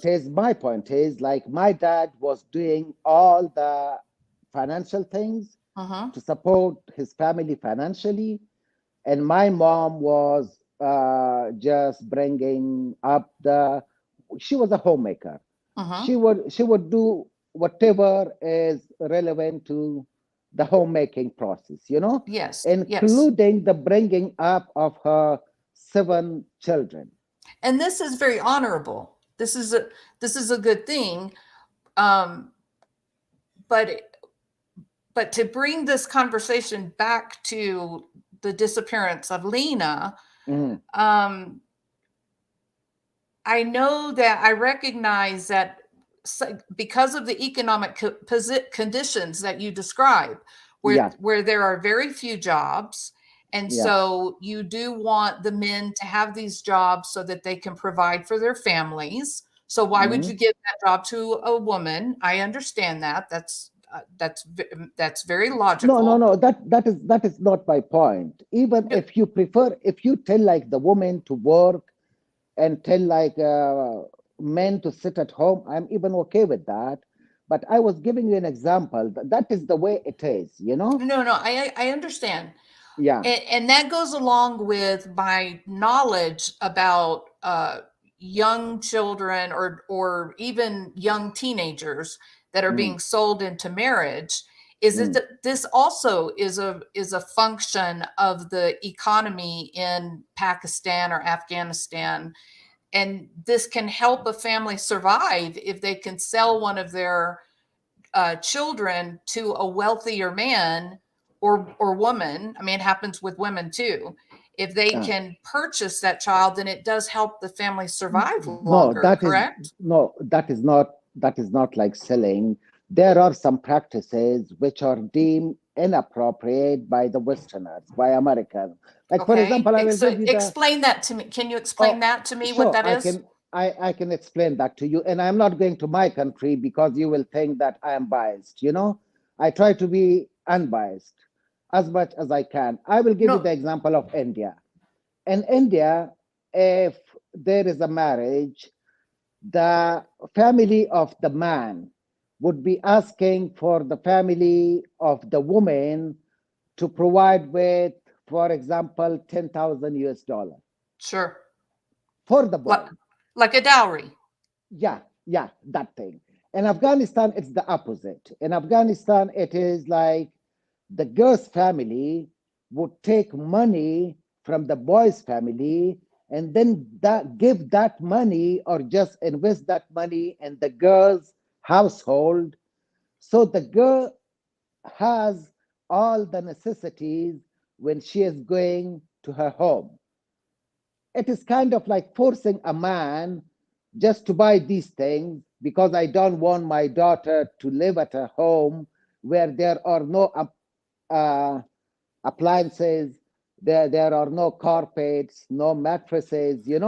Okay, so this thing that you're describing as a dowry, this also used to exist in the Western world, but that is not what is happening now in some countries, where there is a financial exchange where uh, money or land or cattle, they are exchanged to the father of the young boy or the young girl who is being purchased for marriage. There are specific cases with Yes, specific people in a specific village practicing specific correct. practices.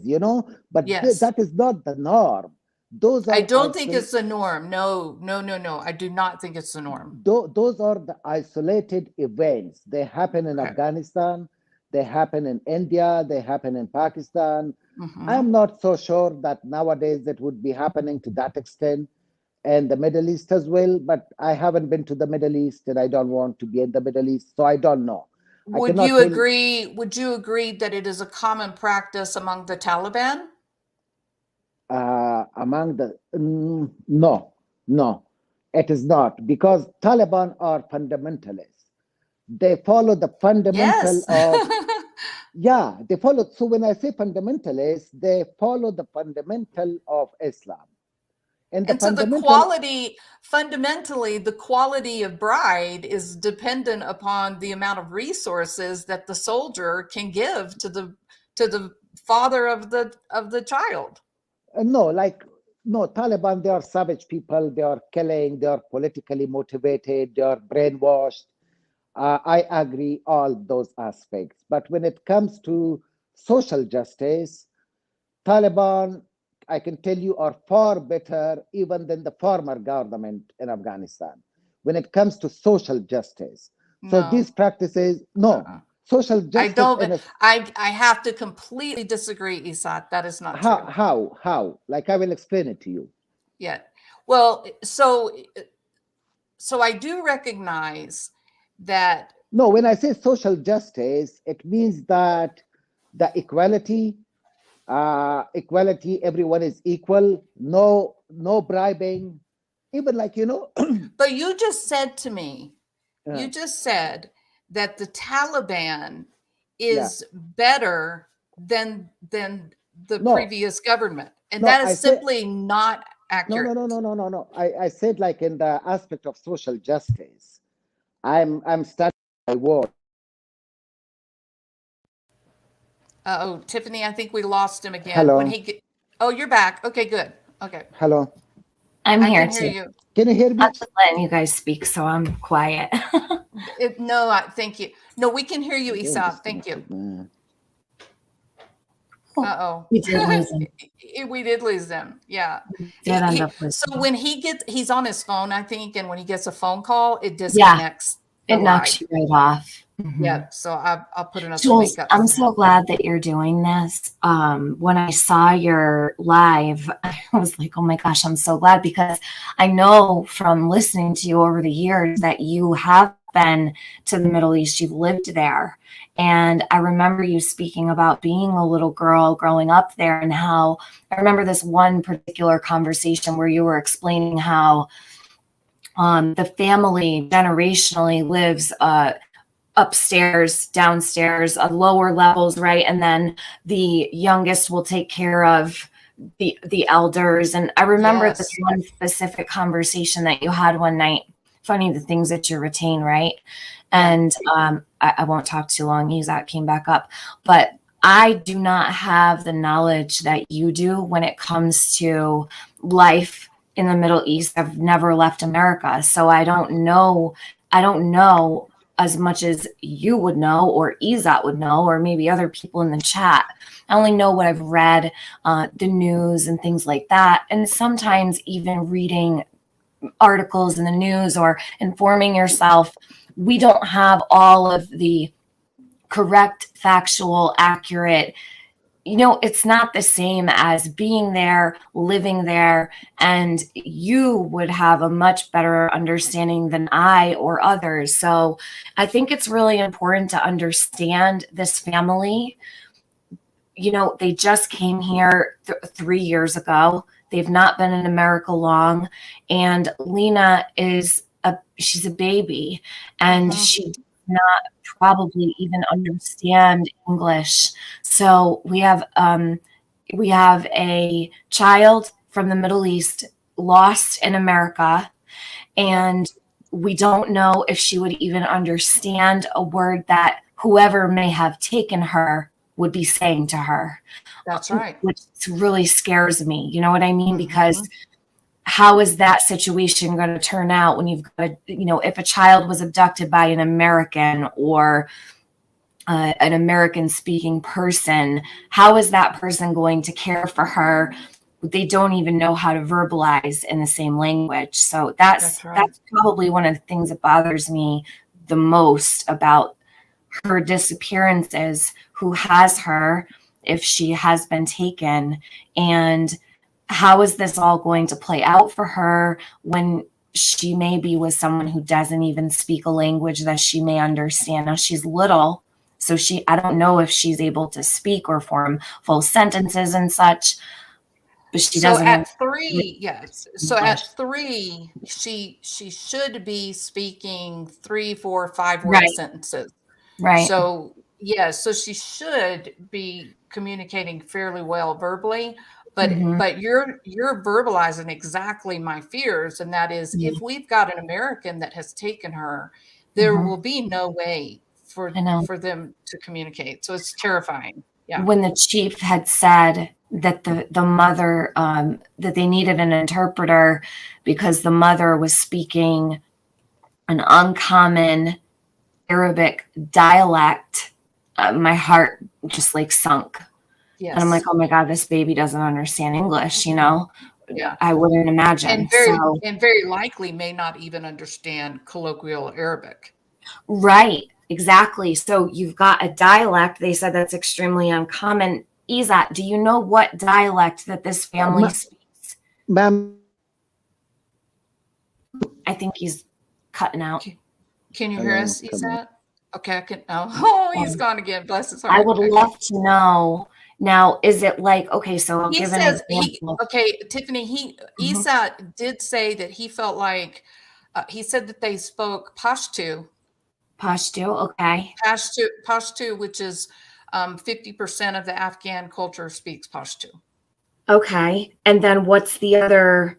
See, for an example, my grandmother spoke Welcome back, Isat. Calabrese. She had a dialect. She was from Calabria. My grandfather was from Sicily. So together, their dialect was much different than, say, someone Absolutely. from Rome or, do you know what I Right. mean? So I'm wondering, was the father and the mother maybe spoke two different dialects and together maybe they had their own dialect? You know what I mean? Is that, Maybe. could you Yeah, Miss explain? Tiffany. Hi, could you explain one more time, because I missed it? The dialect that they explained was uncommon. Do you know exactly what dialect that would be? So mom and dad, did they have two different dialects and then together maybe they, had their own way of speaking? Do you know exactly when you spoke to dad, the dialect that he was speaking?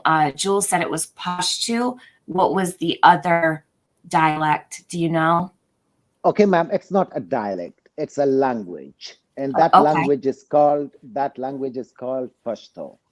Okay. And Pashto is spoken by 50% of the Afghan population in Afghanistan, and the Mm-hmm. rest 50% they speak Persian. So we have Persian. two main languages, Persian Okay. and Pashto. And Okay. another 50 million people speak Pashto in Pakistan, especially in the northern areas. So I am originally Pashtun. So Okay. I personally, my family, my native language from mom and dad is Pashto as well. And it doesn't have to do anything with Arabic. Pashto is derived from Hebrew language. And our people, we believe, and there is like a very strong circumstantial and very strong biological evidence as well that our people, they have come from one of the tribes of Israel. So we are originally Israelites. At the time, that was back like how many years? I believe it was some 500 years before Jesus, when the Assyrian Empire, when they kicked, the Israelite out, one of the tribes, they came all the way to Persia and then to parts of Afghanistan, because Afghanistan is such a mountainous country. 75% of the land, it's mountains. And it is one of the reasons people say, oh, Afghanistan, you cannot conquer Afghanistan because of the geography. 75% huge mountains. And because of safety, those people took refuge in those mountains. So originally, it's a Hebrew. It's driven from Hebrew language. It's called Pashto. Okay. Yeah, and I speak Pashto. I am a native Pashtun. So And there's a little, Tiffany, there's a little bit of, well, so Isat is certain, he's is certain that the father speaks Pashto. Uh-huh. But the problem is that the FBI spent 3 days Right. looking for an interpreter who could speak to the mother. Mm-hmm. So this is one of those points that we agree to disagree on. It is entirely likely that the father is also multilingual, and he does speak Pashto, as Esat said. But Esat also said that he never met the mother because with their culture, the genders don't congregate together. So all the women will be together socially and all the men will be together socially. Well, I do have a concern, and I do want to voice it. Please don't take offense, Isa. I'm an outsider to this family, and I am a little bit worried, and I'm not saying that this is the case at all, but I'm just basically speculating on what might be going on now. If there was something nefarious going on, could it be possible that this family or the father or mom or both could be speaking in a language they know that No, might but the thing be a is, little see, different? ma'am, that guy, Sardar Khil is a tribe in the Well, Pashtun hold on a community. second. Hold on a second, Izat. I'm almost done. I apologize. Is it possible that this family may be speaking a language or dialect that they know can't be understood very well? I'm wondering if their main language might not be the language being used when speaking to law enforcement. That worries me a little bit. Do you know what I'm saying? Do you kind of understand what I'm saying? Okay. Yeah. So the thing is, I watched his interview with one of the channels, and he started it from Pashto. So he was speaking Pashto, but the problem is a lot of these news anchors. Even one day, a cop gave me a ticket, and the ticket, it was explicitly mentioned Middle Eastern, and I got a bit offended. I went to the cops and I said, "Man, I am not from the Middle East. I am from Central Asia." And they said, "No. That is the category we use." So that woman, that news anchor, she said Arabic, But the thing is, I mean, like Afghanistan and then Pashto, and then a lot of people in America, even working with agencies like FBI, they may not have like an accurate I understanding. think that they try to remain politically correct, Isa. I don't think that if they did if they misspoke, it may be because they do not want to put a label, right? If they'll maybe generalize Arabic instead of, maybe they don't understand exactly. Do you know what I'm saying? They're trying to stay politically correct for the public. They don't want to insult or, do you know what I'm saying? Does that make sense? Yeah. I totally get your point. And I believe that is the point, like for general mass population, when you're giving a news or some information, then if they say they speak Pashto, okay, like now thousands people, they are wondering what the heck is Pashto, Right. Yeah. So the easiest thing would be like they translate it from Arabic. Yes. I mean, Pashto is a different language. It's spoken only in Pakistan and in Afghanistan. It's not like it doesn't have to do anything with Arabic. And the other thing is, I know this family is Pashtun. They speak Pashto. And even I heard like the beginning of the interview before the translation starts, he was speaking in Pashto. But the thing is, see, like Pashtuns, if they invite me, I will be interpreting for that guy. So the thing is, maybe FBI needs certified translators. They should have a lot of certified translators in Arabic and Chinese and Mexican language and other languages whose people have like a big population in the US, but they may not need to have a Pashtun certified translator, because there aren't a lot of Afghans living in the US. Maybe a few 100,000, Yes. Yes. Oh, I think there's far more than a few hundred, no? No, a few 100,000, I said. Oh, okay. I was going to say. Yeah, I actually can tell you, I used to be. I think San Antonio is over 800. I don't remember all of them now, but I know in San Antonio, the population's quite large for Afghan nationals. Yeah, but then a lot of time, so the FBI needs someone certified. They cannot like ask me, hey, can you come here and translate, because they do not trust me. I can No, mess up with Right. of course, it's the same with medical interpreters. Even though maybe I need someone who speaks Spanish, but I can't just get my friend who speaks Spanish, because it has to be somebody who also knows the medical terminology. So there Right. are certified business interpreters. So some may be for law enforcement, some may be for medical, some may be for political. That is correct. Jules, Well, I can I really ask you where, I'm sorry, Ezat, can I ask you, Jules, where did you hear that it took them 3 days? Wait a minute, because Lena went missing the night before. They had that translator the next morning.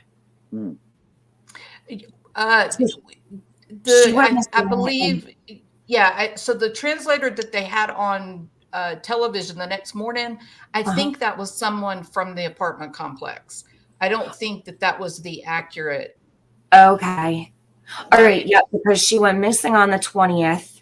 The 21st, which was yesterday, they had the chief spoke in the morning and said that they needed a translator, that they had gotten one. So it wouldn't have taken 3 days. So I'm it not was trying to correct you. No. So 2 days. Last night, overnight. it seemed like they were comfortable, with who It they would had be last night. overnight, right? Because overnight they were able to they could understand what the mother was saying overnight. But either way, Yes. This, I'm wondering why they had such a hard time, especially down there next to the border. This is very interesting to me that they wouldn't. The Air Force Base is there as well. So you would have, and there were many of those guys that were Very in odd. Afghanistan. Yep, That's why there's such a large Afghan population there, is because those were people they were working with in Afghanistan, and they brought their families back here for protection. Well, Ezat's been very helpful. He's very intelligent. He speaks English very well to some people in the chat. Yeah. Oh, thank you so much. I'm not intelligent at all. I think you are. I've been speaking my mind, and there are a lot of, misperceptions in our people in regard to the ways. There are a lot of misperceptions, and the U.S. society about other countries, and that is one of the reasons the humanity is facing too many problems. Yes. Especially like after 21st century, we are going into even more globalization. So more globalization will only happen if there are fewer misconceptions, Yes, absolutely. Go ahead, Jules. No, Tiffany, go ahead. Have you reached out to Lena's father? I know that you said that you know him. Did you reach out to him when you found out that Lena had disappeared? Have you made any outreach to him? I didn't. I'm just in the Facebook groups where they are giving the update. And in these kind of circumstances, because I know what will be the mindset of dad in this time. So I it's not appropriate, Okay, so you just don't feel right reaching out. I understand that. Yeah. Totally understand. Yeah, but I will maybe I will come to this channel again. If I have any new update, I will share it with you people. That'll be wonderful. So but I can tell you one thing. I can tell you one thing. It's not the family affair. I'm 100% sure. It's not the family affair. It is someone in the neighborhood, maybe an ex-convict. We can't say that, Ezat. We cannot say that. We cannot say that. I'm saying that. I'm saying that thing. Oh, okay. It's your opinion that it's not the family. Yeah, it is my, not opinion, but it's my, you can say, conviction. It's not the family. It is someone in the neighborhood. Okay. Yeah, because, and I can tell you one thing. I mean, as a dad and as an Afghan dad, so much close with the family, they cannot do that kind of shitty thing. Never. Yeah. Yeah. Oh Never. yeah, no, I'm not placing blame on. Was Dad home when this happened? Do you No, he know was any of not. them? No, he Was was not not home. home. He was Okay. away, and that is one of the reasons it took a lot of time, you know. Yeah. Yeah, to report the issue, and then there were too many factors. Okay, like these children go to one another home every day. So maybe he is at the home of this person or maybe that person, and then with the passage of time, when they check if the child is there, and they said no, and then it was the time when they said no, no, no, something terrible has happened. Then they contacted the police, and then with the police, it's not that if you report something and they will issue an Amber Alert. It's not the case. They will have to first like to investigate. In the US, the first thing, like the blame goes on the immediate family members. I mean, you need to interview them and to find out what is going on.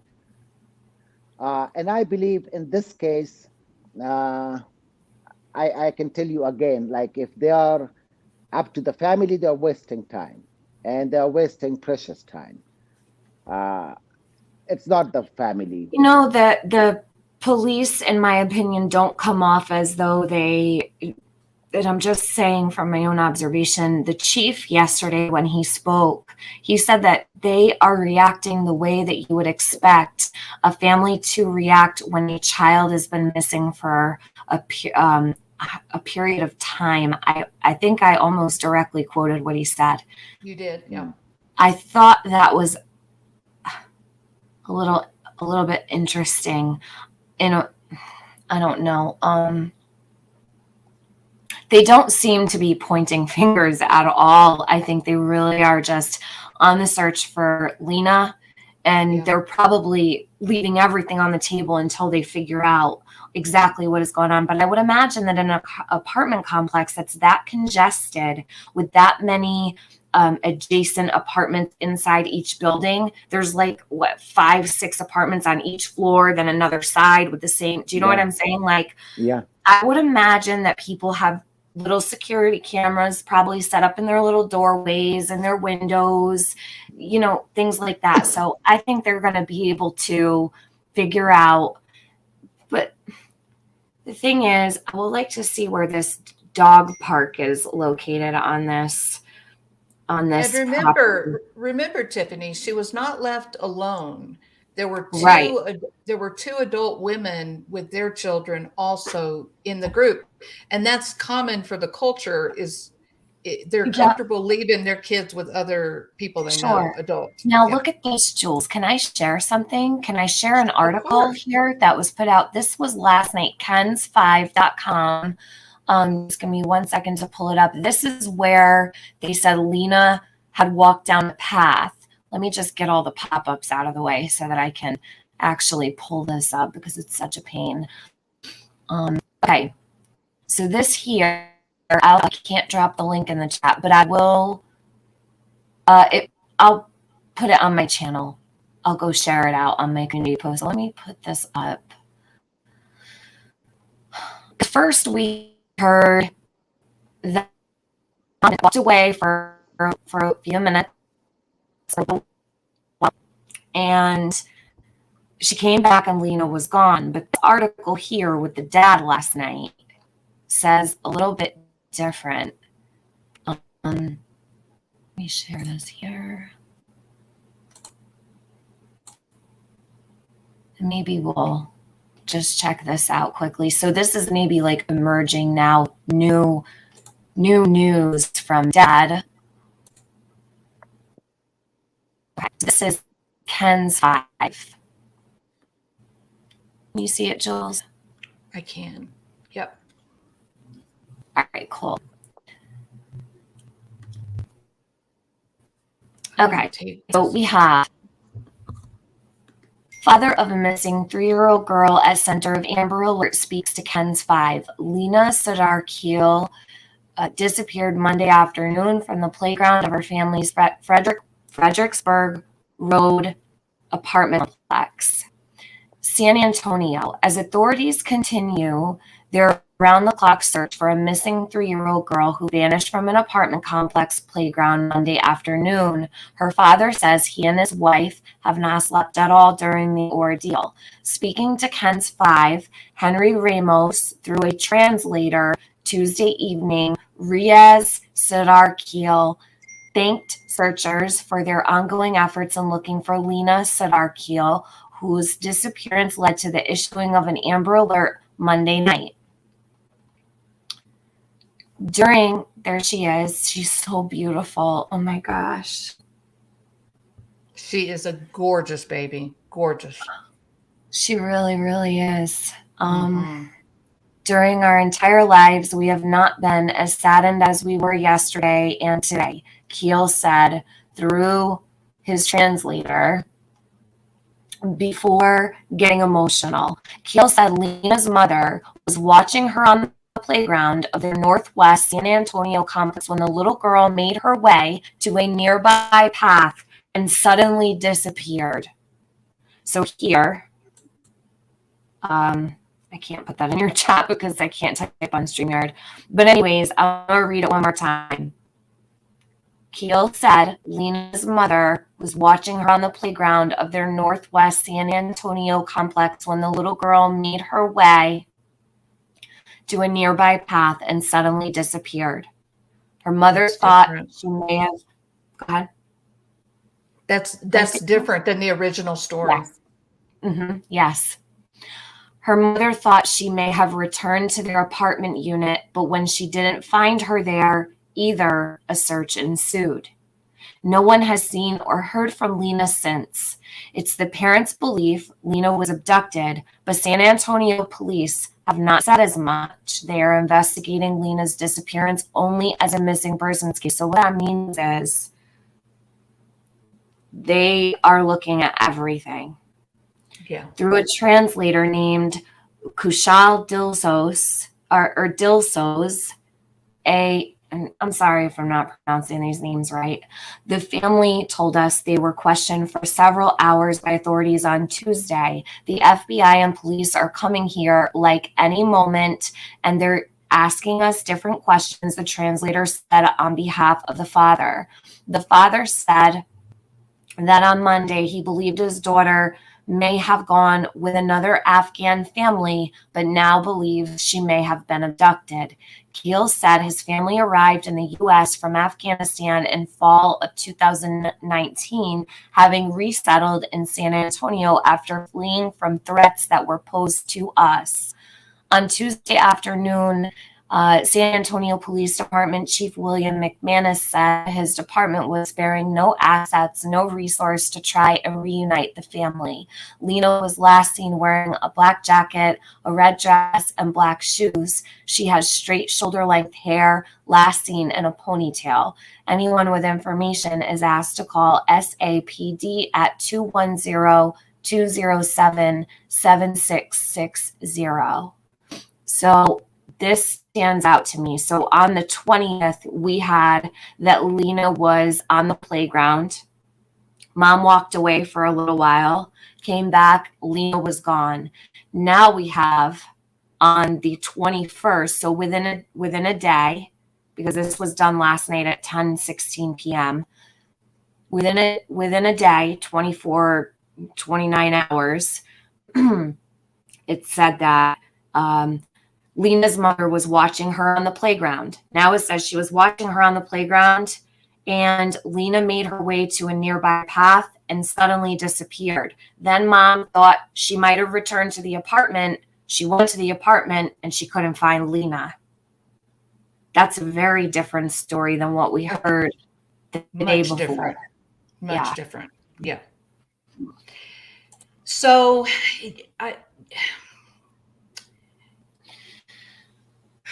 there's some other things that also don't make sense. They are claiming that she is 4 years old. Okay, so Esat is back. Let's see what he says about this. Okay. Welcome back, Esat. Thank you. Thank you so much. Okay, so we were just talking about how we're now getting different stories that are coming out.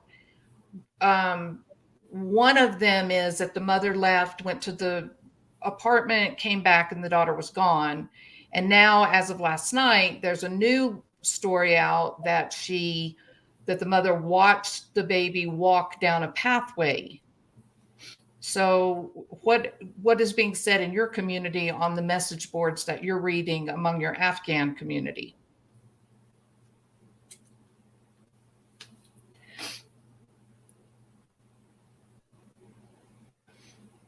I wonder if we lost him again. I think he disconnected. Oh, we did. I apologize, That's okay. Can you hear me? I can hear you now. Okay. So I know that you said that you had been reading the message boards among the Afghan community. Yeah. So what is being said about what happened to Lena from the message boards that you guys are reading? Well, a lot of them, they have the same suspicion as I have it, like there may be someone in the neighborhood. Okay, but there's contradicting information now that the mother was watching Lena and Lena went down a path and disappeared. But then there's another story that the mother was pregnant and so she had to go to her apartment for a few minutes. And when she came back, the baby was gone. So what are your people saying on the message boards? I think she went home, and that article you're talking about, I also read that. Maybe they were trying not to victimize or put blame on the parents. Maybe that was the reason they were a bit like soft on the mom. I think No, go ahead. Yeah, I think she went back home for a couple of minutes. And then when she came back, that was the time when the girl was not there. I mean, that is normal. Even the place I'm living at the Cedar Park.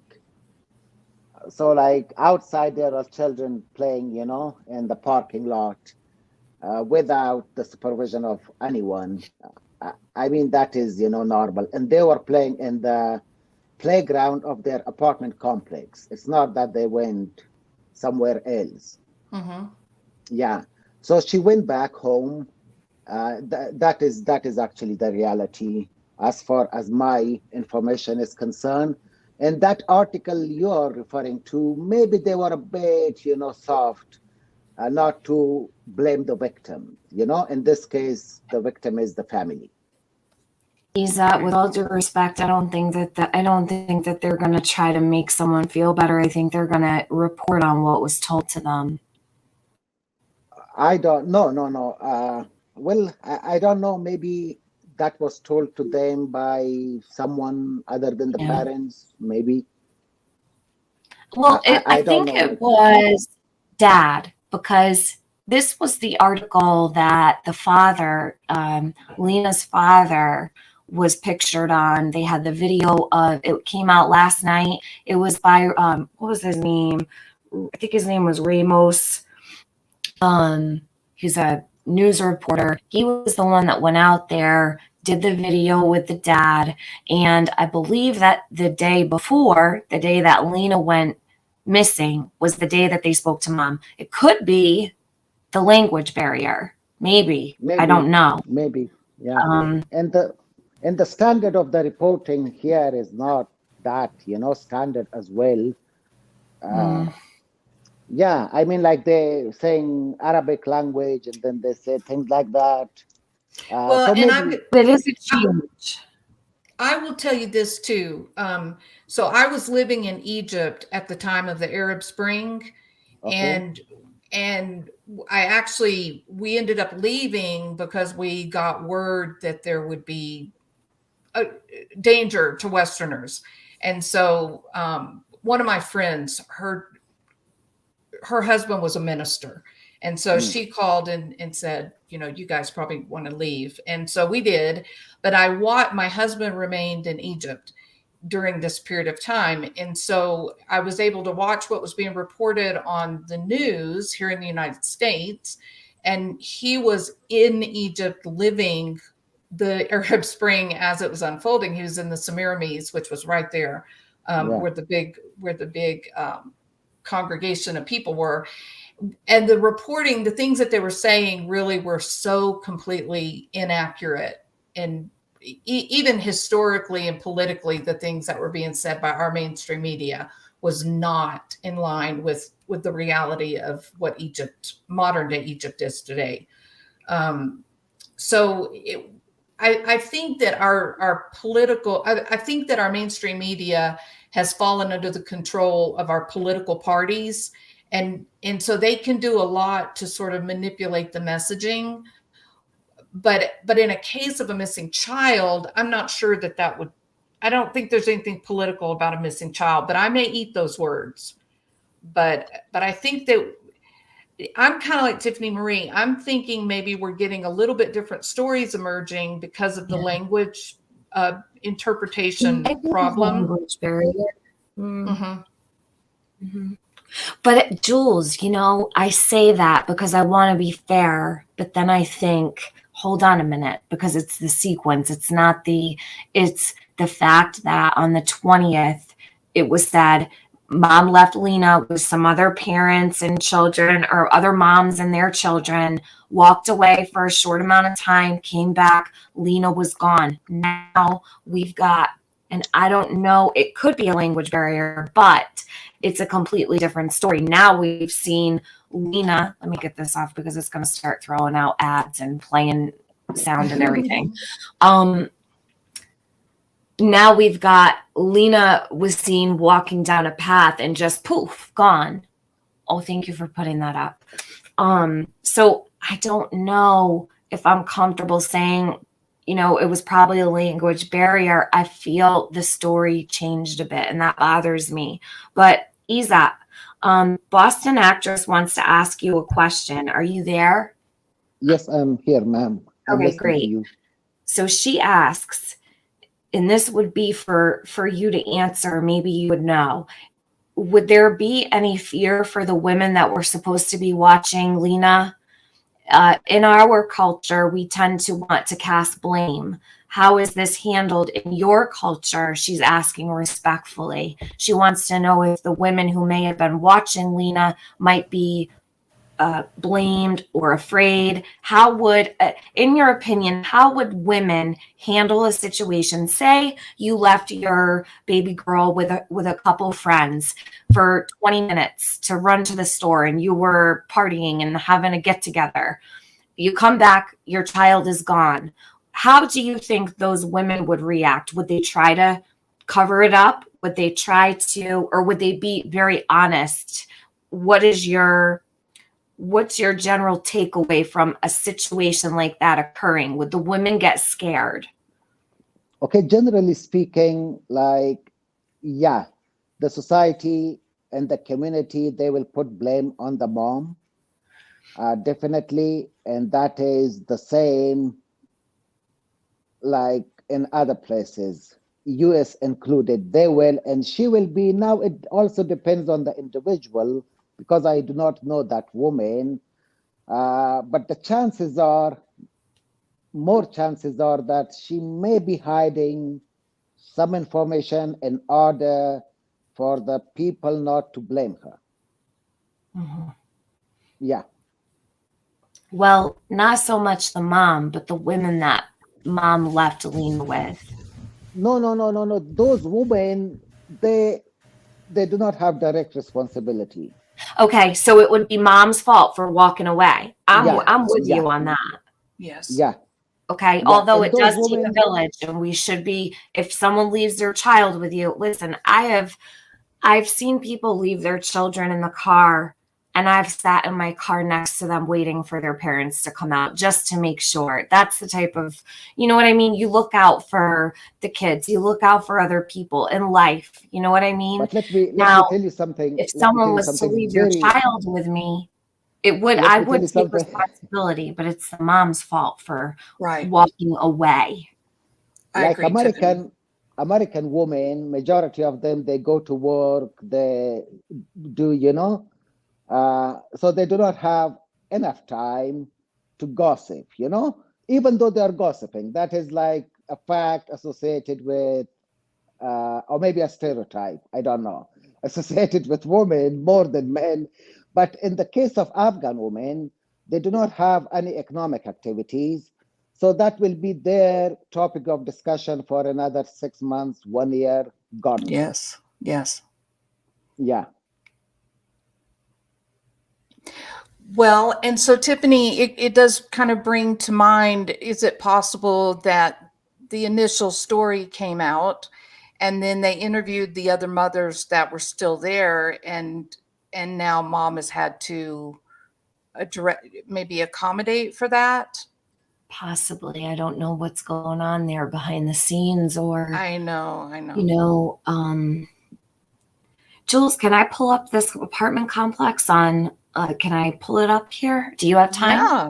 No, absolutely. Go ahead. Okay, Yeah. let me pull up Google. And while she does that, Ezat, I just want to thank you for spending your time talking with us and educating us. It's very important to understand the culture of this family because they haven't been in the United States very long. Definitely. Thank So you much. so Thank much. you. Thank you. I appreciate your time.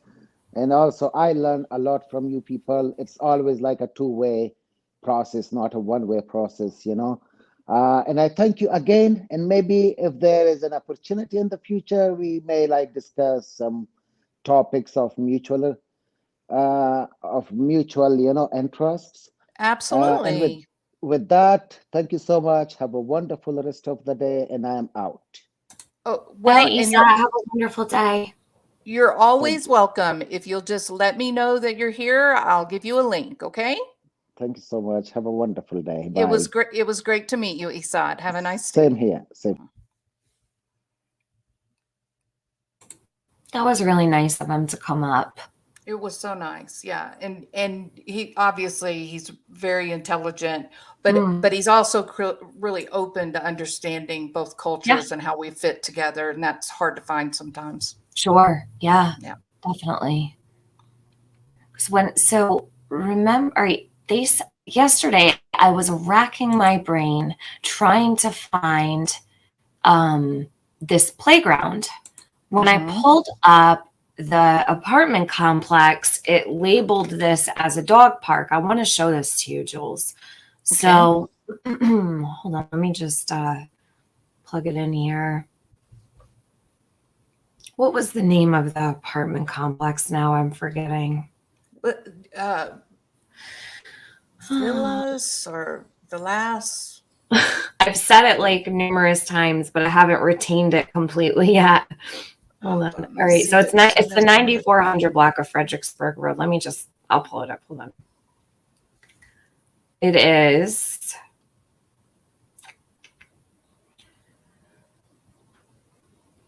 Oh my goodness. That's the wrong word. I'm not going to be able to find it. I should just go to my own video. Put in the Okay, it's a Villa del Cal. Okay. Villas something. I'm not a Spanish speaker, so I'm not good with that.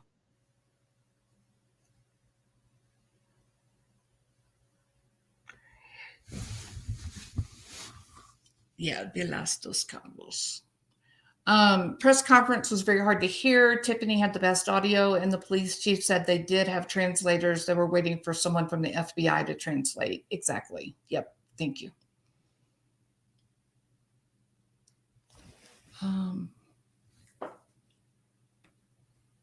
Yeah, we were very fortunate that Ezat would come up and educate us and speak with us. And he is also on, some of the Afghan community, some of their message boards online. And so he's going to keep us updated for any new information that may be coming out of that community, which is really, really kind of him. But listening to him, it's so like I said, I lived in Egypt for quite a while. My daughter was quite young when we were there. It is difficult to be in another country and you don't speak their language, but it's even more than just the language. There's cultural things that are so dramatically different than what you're accustomed to. And maybe in our country, it'd be something to be really frowned upon. but in their country, it has a purpose. It has a reason for being that way. But you find yourself in these situations where you want to kind of speak up and say, but wait a minute, you're generalizing against all Americans, and it's not that way, even though something that's being discussed may be accurate. Okay, Tiffany's got her picture up here. So Jules. Okay, let me get Lena's picture off. Hold on. Oh, okay. Okay. Do you see how it's labeled as dog park? Yes. Right here, dog park. Now, what's the picture below it? I have a problem with this. This is not a playground. There is a fire hydrant. There's a little thing for the dog to run. You cannot tell me that children were playing in the dog park. That's not a playground. The picture below is a poolside clubhouse. This is a nice little apartment complex for sure. So here, we'll go through. All right. This is the place. Okay. Let me go up a little bit. I'll show you here. All right. So these are nice little apartments. Oh, wow. Yeah. You know, they're clean. They look new. They look pretty modern. It's pretty spacious. Very, nice very pretty. Mm-hmm. Nice place. I'm sure it's a nice place to live. So they have a nice little spot here. So these are just like inside photos. Outside is where we want to focus, obviously. And I can... Well, but I think it helps to understand the culture, right? Sure. Yeah, definitely. I mean, so this is not a drug-infested apartment complex. I don't think so. Yeah, so these are nice apartments. It might be a bad area, but you could literally go a couple blocks down the road, right, in any place and be in a different type of neighborhood. So next door might be terrible, but look at Cash Gernon. Look at that location. That was horrible. You go across one road and now you're in $300,000 houses. But see how close everybody is. And I think this is so interesting because how are you going to get away with carrying this baby out of here? No cameras. I guarantee you there's little cameras stuck on these porches out here pointing at cars and things like that. I would just imagine it's 2021, right? So this looks like the entrance where people drive in. All right, so you got the pool area, which is fenced in.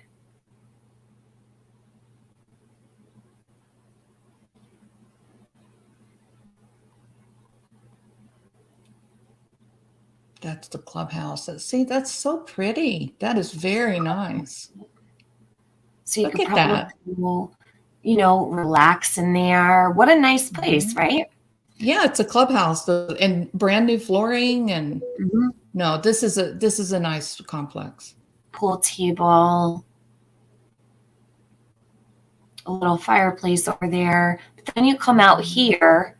Now, okay, is this the dog park? Because I see the same little red thing. So is this where those little soccer nets here? So you could go play whatever, tennis if you wanted to. You could play whatever games they wanted to. Inside here, there's a pavilion area. You've got the apartments over here. Now, I believe a dog park is right here. So this is yellow on the side. Let me see if this is the pavilion. And isn't this the area? Isn't this the area they claim that she was playing when she went missing? Yes, because now you see the red little drum thing that the dogs can run through. It's right here. Yeah. So in this photo, it's right here. So the pavilion must be, the pavilion's right over here. Hold on a second. This is very odd. Hold on. So to the left of this is the dog park. Okay.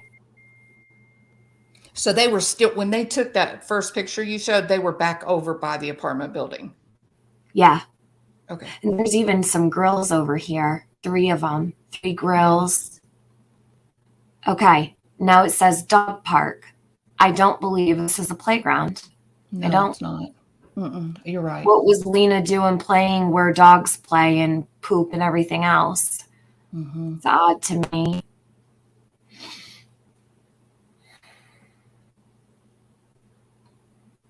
Yeah, there was no playground there. I don't see a playground. But listen, this isn't the same. Am I tripping out here? Hold on. Is it? I wish I could zoom in. I'm not. I can't, but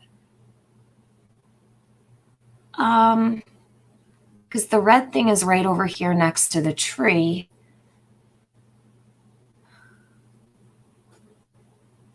That almost looks like, look, that almost looks like there's a bench right here.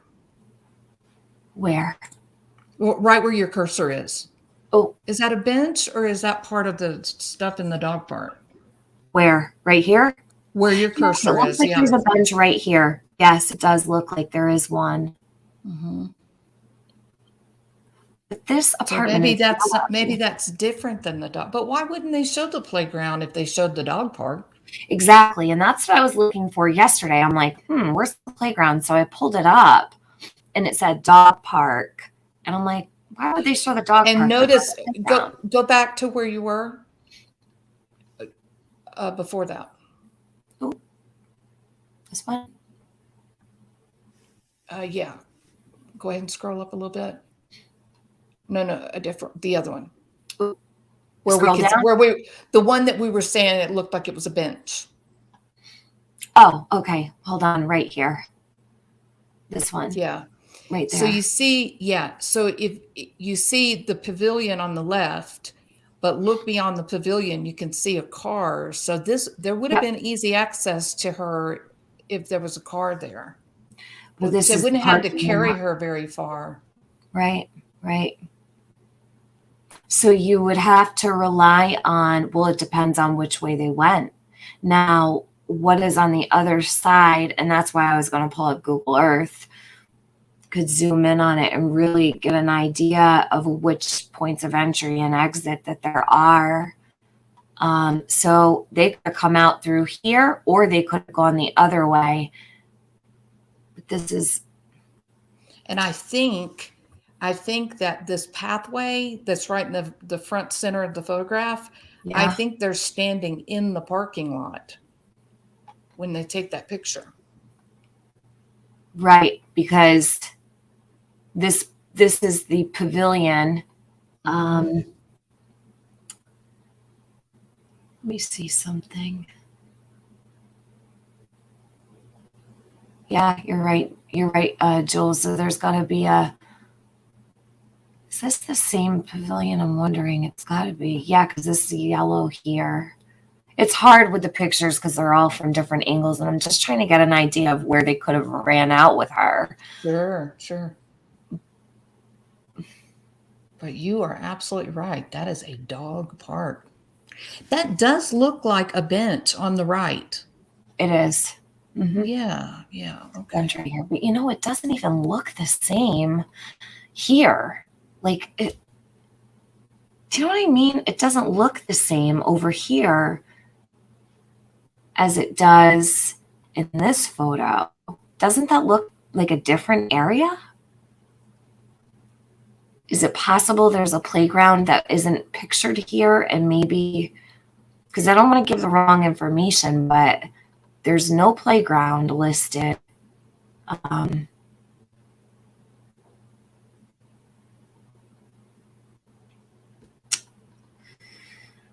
Oh, Lord.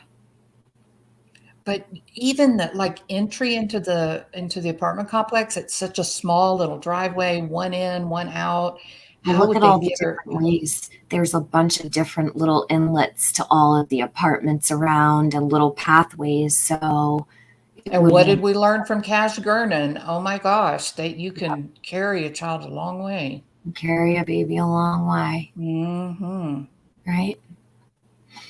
Let me see if there's any more outside photos on here. Nope, that's the end. So here, I'll leave this up here. Let me pull up Google Earth really fast. I'll put it back on this dog park. I'll leave it there. Let me mute so you don't hear me clicking away and pounding on my keyboard. Okay. So the police are restricting, right? Well, up until today, maybe it's changed by now, I don't know, but they were restricting, they were going to each individual apartment and conducting a search. So they're kind of thinking what Tiffany is talking about, is there good access to this play area for somebody to come in, grab her, and get away unseen, right? And apparently the cops didn't think so because they have really focused their sights on each individual apartment. I did see where one of the people that live here in these apartments, that they did come in and check her apartment. She said that they were they were methodical. They checked every room. They asked her if they could come back and collect DNA later if it's needed. And she agreed to all of those things. So the chief has said that everybody is being really cooperative in allowing access to their home to let people come in and check. I don't know if we lost Tiffany or not. Nope, I'm right here. I just pulled up Google Earth. I'm going to zoom in. Boston Actor says that the community is not gated. Yeah, they've got a huge number of apartments too, right? Yeah, looks like it. Look here. So I would think it's this little area here. It didn't even pin me to it. Is this it? Let me see. Yeah, this is the. There's a swimming pool. So let's look for playground. Oh my gosh, it's so tight. Oh my gosh, look how close those apartment buildings are to each other. Look at all the ways you can. So many pathways through all of these little parts, and then I wonder if these little alleyways in between. I wonder. And there are 2 swimming pools. Okay, got Jules. Okay, so. And there's the basketball court. Okay, this is, now where's the pavilion? It would be right. This is the pavilion. I don't know which apartment they lived in, of course, but these are just this is just what we know online. We're looking around. We don't even know. Maybe they live closer to the other pool. They could live over here. Now, oops, sorry. I guess that's dizzy. The dog park. Where do you see the dog park? It would have to be over zoom back into that pool. Zoom back into that pool that you were just on. Here. I think it's right here, right? Because it was right next to the pavilion. The pool's you right see here. You see where your pavilion is here. The dog. Look to the left of the soccer court, and you'll see the little red thing that the dog runs through. Right here? Yes. See my cursor? Mm-hmm. Okay. See, it's got a fence around it. You see where the bench is.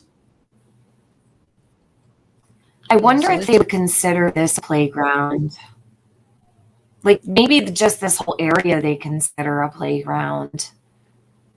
That would be my bet. And I understand saying, a playground if this is where all the kids play. Mm-hmm. But I don't understand why any children would be playing in a dog park because there would be dog feces, I'm sure.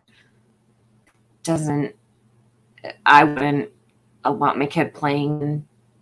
So what about a path that mom might have seen her walk down? Do you see any paths from that area? Well, yep, because you've got now, if we're going to talk about just this little area where the dog park is, playground or whatnot. So you've got a path here, right?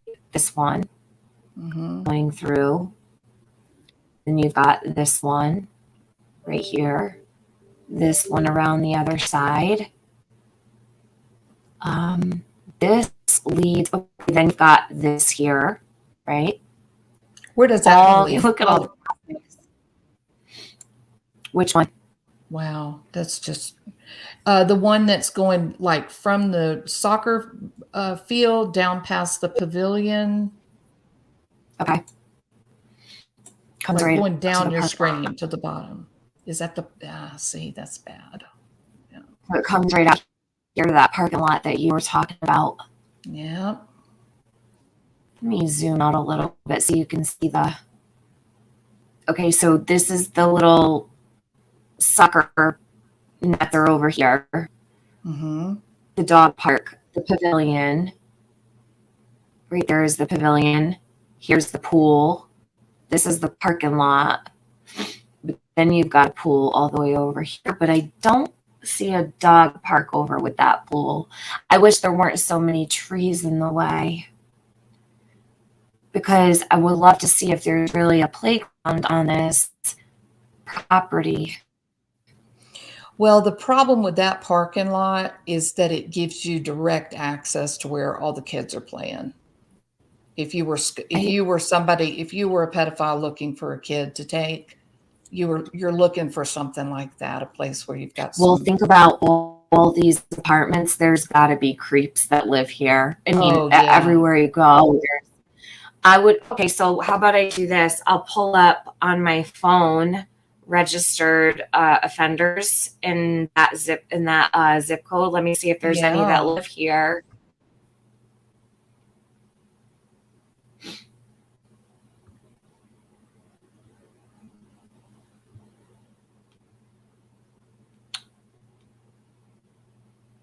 See if any pop up. I'm sure they're right on top of that kind of stuff too. The police. I bet that would have been one of the first things that they would start questioning. I mean, they would have their uniformed officers going door to door, but I'll bet you that they had detectives paying a visit to the local registered sex offenders. Yeah. Let's see how many are in this zip code. I'm sure there's probably, there might be thousands. Probably more than you can count. Yeah. Probably. I want to see the addresses. Maybe that's something I'll work on in my spare time, but just think about how many apartments are here, right? Yeah. And then look at all these houses around here. They could live blocks and blocks back. You could have a sicko that lives anywhere here, really. So much. Yeah. But I wonder if they have cameras and that where people drive in. Where's the entrance to this place?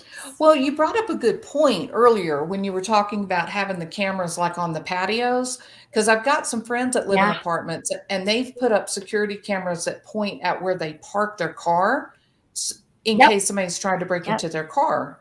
So surely there's going to be evidence that they can collect. Yeah. Look at all the pools. There's one over here too. I didn't even see it. So that's the same apartment complex. Oh my God. Yeah. I'm wondering if there's other dog parks in here. We just can't see them because of the trees. Yeah. So if there's a pool here,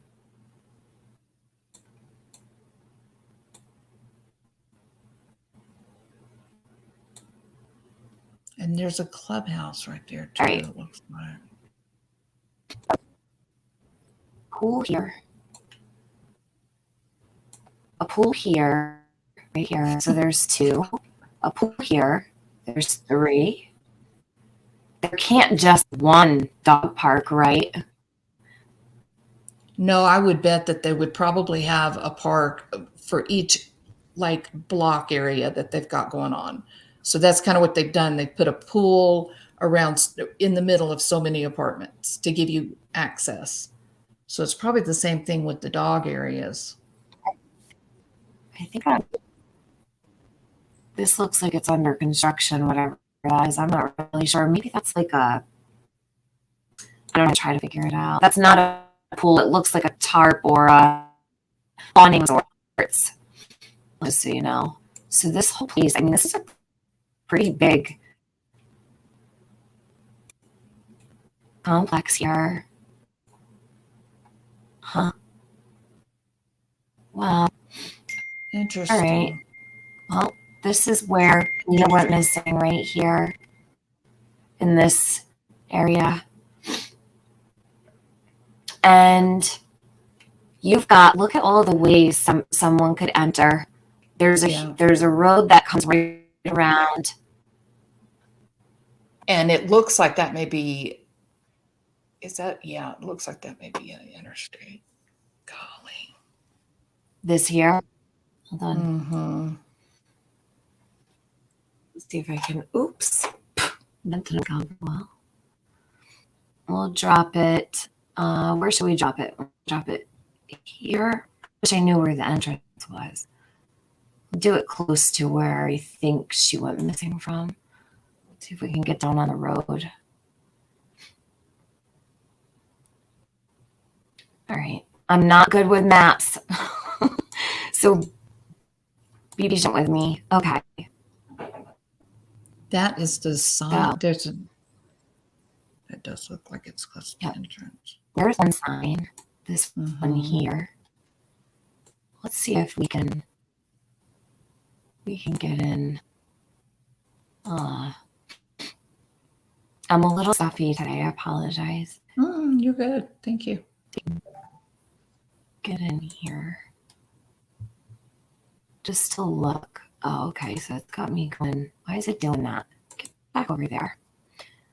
All right. It's not going to work out to me. Why can't I get up here? What does it stop? Oh, for God's sake. It's doing. It's making a turn. Yeah, this is a road. Like, weird. I don't think I've ever seen it do that before. I haven't either, but it's me running this. It's to be. It's special Tiffany skills. Is it something I'm doing? Okay, hold on. No, I've never seen the arrows. Okay, now you got a straight arrow. We'll go down a little. Okay, yeah, good. Now I have one. We'll go back the other way. Now it's doing it again. Oh, listen. I'm not. That is hilarious. You got a bus stop here, too. There's a bus stop right here. So that does stand out to me because the bus stop, anybody could sit here every day. Who knows if maybe mom goes for walks with Lena, might walk by. Who knows? You know, people do pray. It's not letting me, Jules. This is very odd. Okay, let me see. What was the address? 87 what? 9400. I don't know why it's on 87, 89. It's probably where I dropped the pin. So it's 9400 Fredericksburg Road, San Antonio. Yeah. Okay, let's see if I can put layers on here. Okay. Put this right here.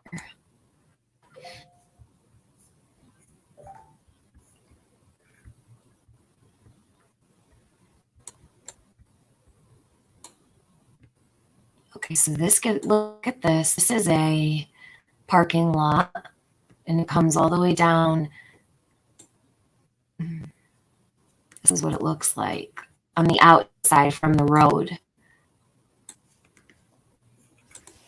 Okay.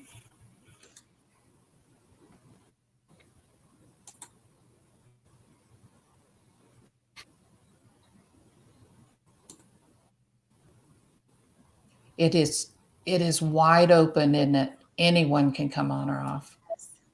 It really is. You can walk right in there. Look, right from this main road. You can walk right in here, straight Yep. down through these little pathways. And when you asked me about the paths, do you know the paths are probably in here?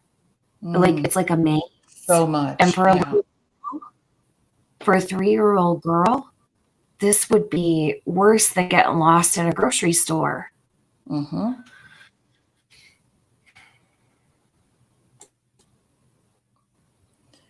That's Wow. okay. So I went on this side, and then I went on this side. This is, let me go right here. Hold on. This is where the dog park is. Is that it? No, I'm on the opposite side. Sorry, guys. Where the heck is the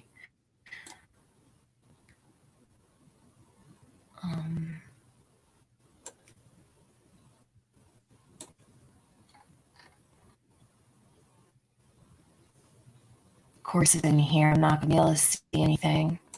Damn. I wanted to get down on the road so I could kind of see, but it's stuck right in the middle of this whole place. So there's nowhere that I can get down on the road to really look. But I would say it would be in this.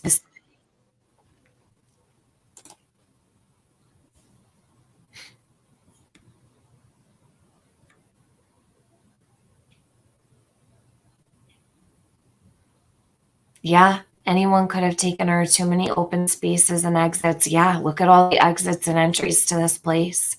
Yeah, it's not good. I can't And if even they see had like a schedule, they'll say they would go out every night at 5 to go play with the other moms and kids or whatever.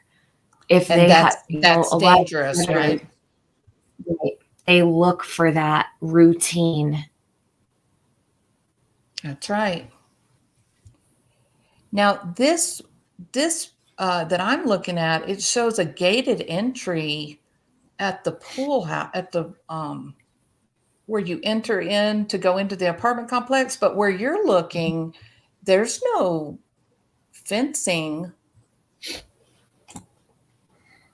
So so apparently it's just for show. Do you mean around the pool? Because I'm wondering if the fencing is so thin you can really see it, because I know there's a fence around this one. You just can't really see it from the. Well, this is so if you're standing right in front of the main business office for the apartments, if you're standing right in front of it, the entry is to the right to go into the apartment complex. It's got a gate for cars. Okay. And then it's also got a gate where you would walk back to the pool. Where's what? Where's the entrance so I can get down there? Is this all? Look at how big this is. I'm pretty sure this is even part of it. Even these, because the roofs were a different color, I wasn't really honing in on it, but will it let you add part of it? Let me back out of here and see what color the roofs are. It's on Fredericksburg. Let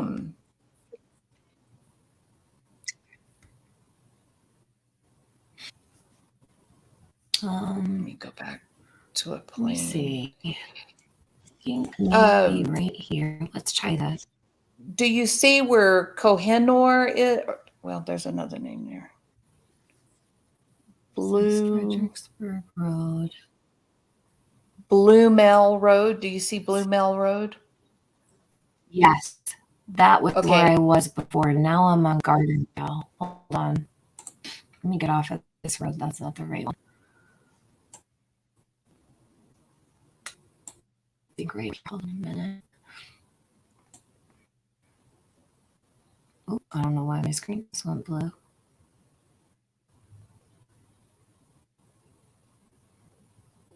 This is Fredericksburg right here. Yeah, so I just put in entrance. Let's see if you found it. Yes, that's it. Now, if you go down to the right just a little bit, Go to the right. To the right. Yep. It's gonna pull back. Oh no, it didn't. Okay. Keep going to the right. Just slide to the right.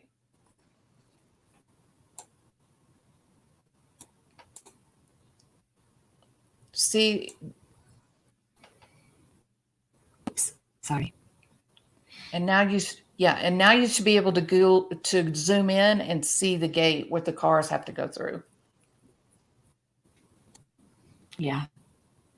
So these have gates around them. Mm-hmm. This looks like it's gated to even go in that parking lot. It is, yeah. These If you people go have down, to have cameras on their balconies, I would imagine. there's so many apartments here that I guarantee you they've got some video. I'm talking about from a security camera. For sure. And then imagine, I mean, I can't imagine this place doesn't have surveillance coming in. There's even an office, like a front office. Mm-hmm.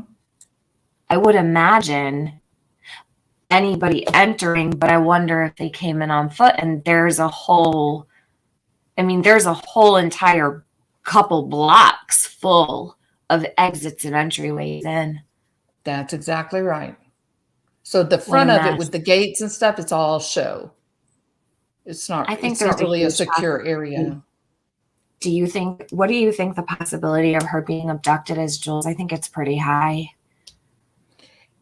The setting, it does look like it would be picked if you were someone looking to abduct a kid. It's got all of the right needs, but I also and I want to be very respectful.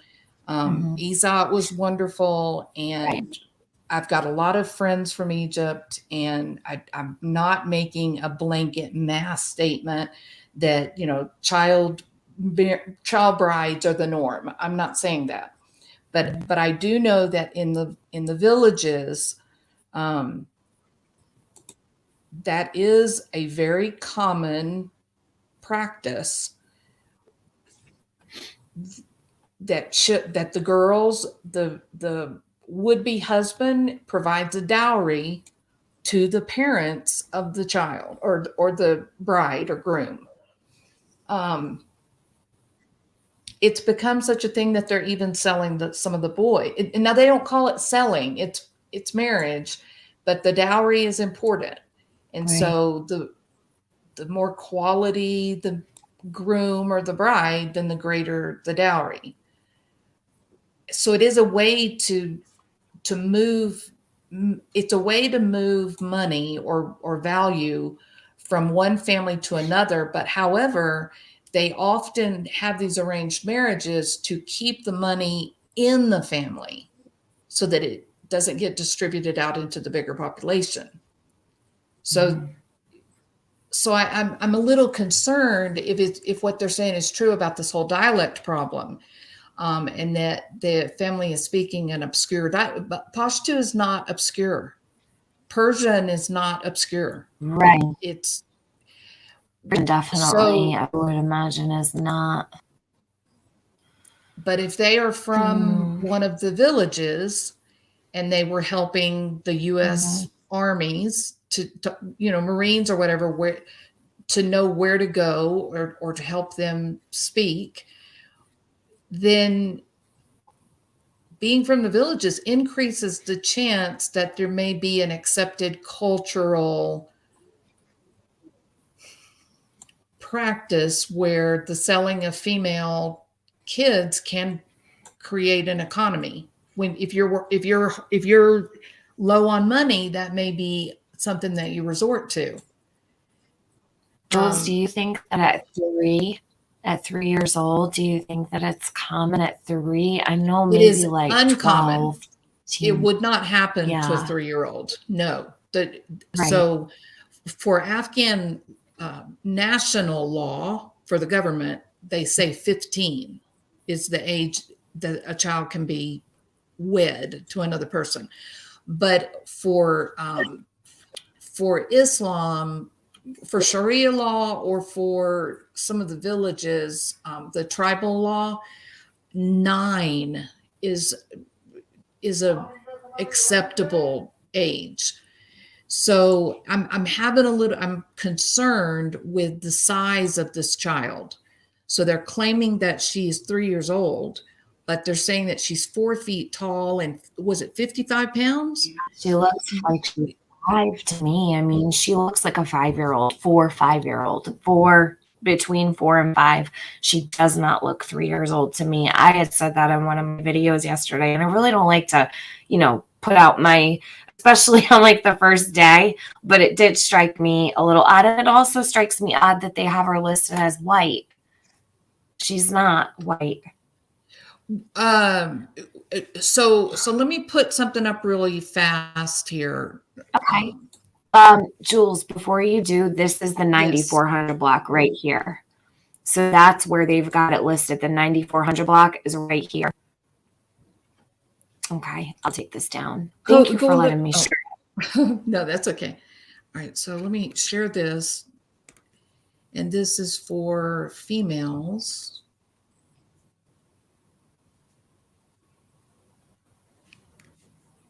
Oh, wrong one. There we go. Okay, so this one is for females. And if we look at the top up here, the top one is for stature. Okay. Mm-hmm. So 2 to 20 years, girls, stature for age, weight for age. Okay. So it starts here. So at 48 inches, that's right here. Mm-hmm. And you go across, and your highest possible level at 48 inches, you go down to the age, and you're sitting right at 6 years old. For in other words, a female who's 48 inches tall at 6 years of age, she is taller than any other 6-year-old. Yeah. So she'd be top of the growth chart. She would be very high percentile.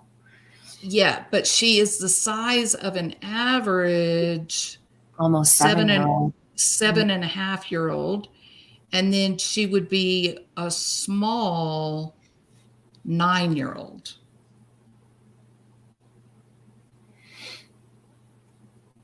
See my point? Mm-hmm.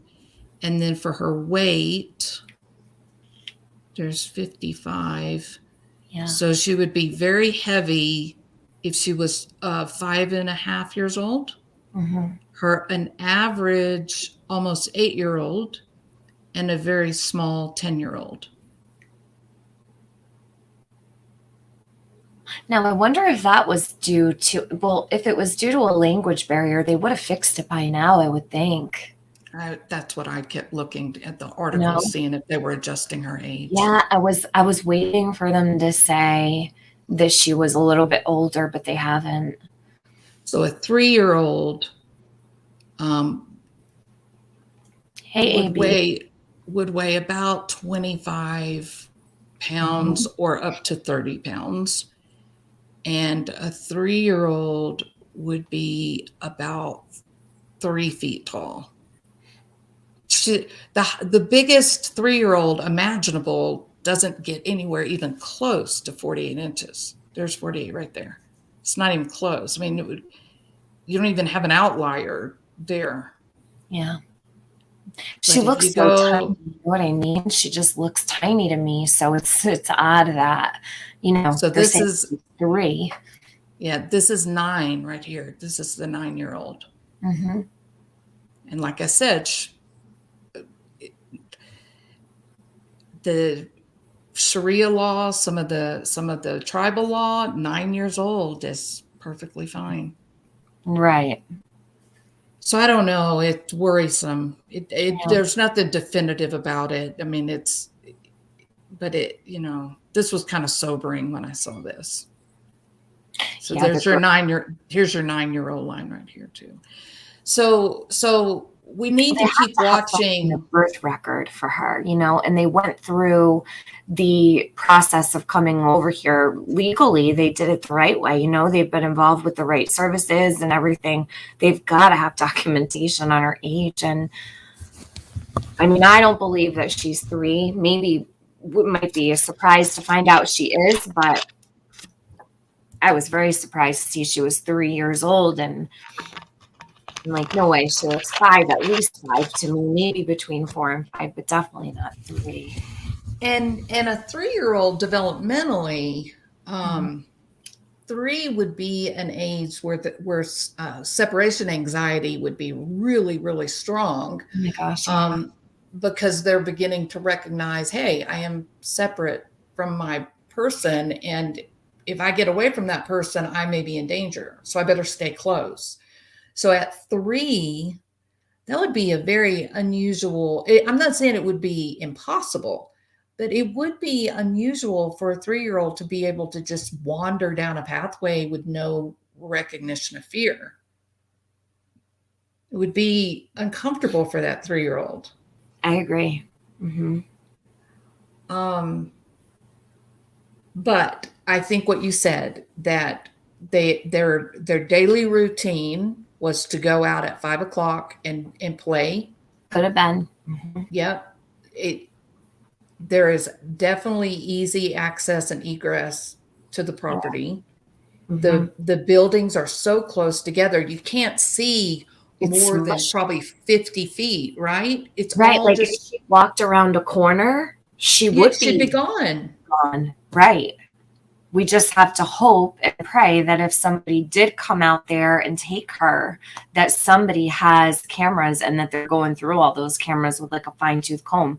I can't imagine that there would be, with all of the apartments. Think about how many apartments are jumbled into just one little tiny square. There's got to be something.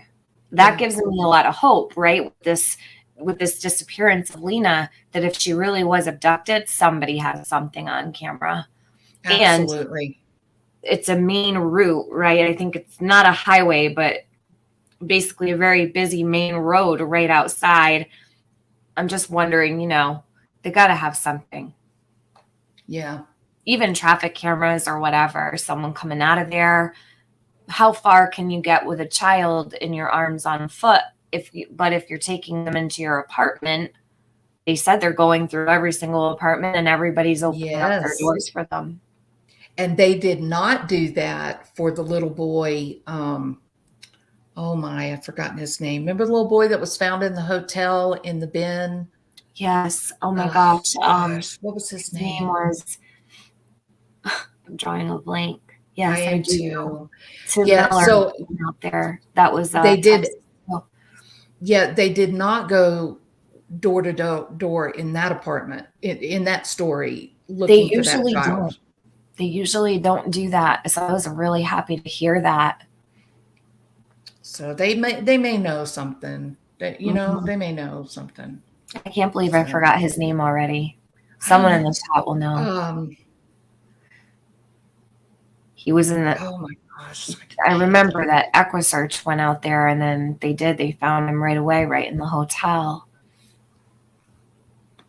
But Jules, thank you for having me up. I'm gonna go. I have some things to do. Appreciate it very much, and thank you for talking about this today. I think it was a great conversation that you had with Ezat too. I'm just grateful that he came up and educated us a bit. Yeah. This is a really, really good thing. Yeah, it's so hard to understand different cultures. And I thought the question that was it Boston? Somebody asked about how would the other women have responded, right, in this. So I thought that was a really Samuel.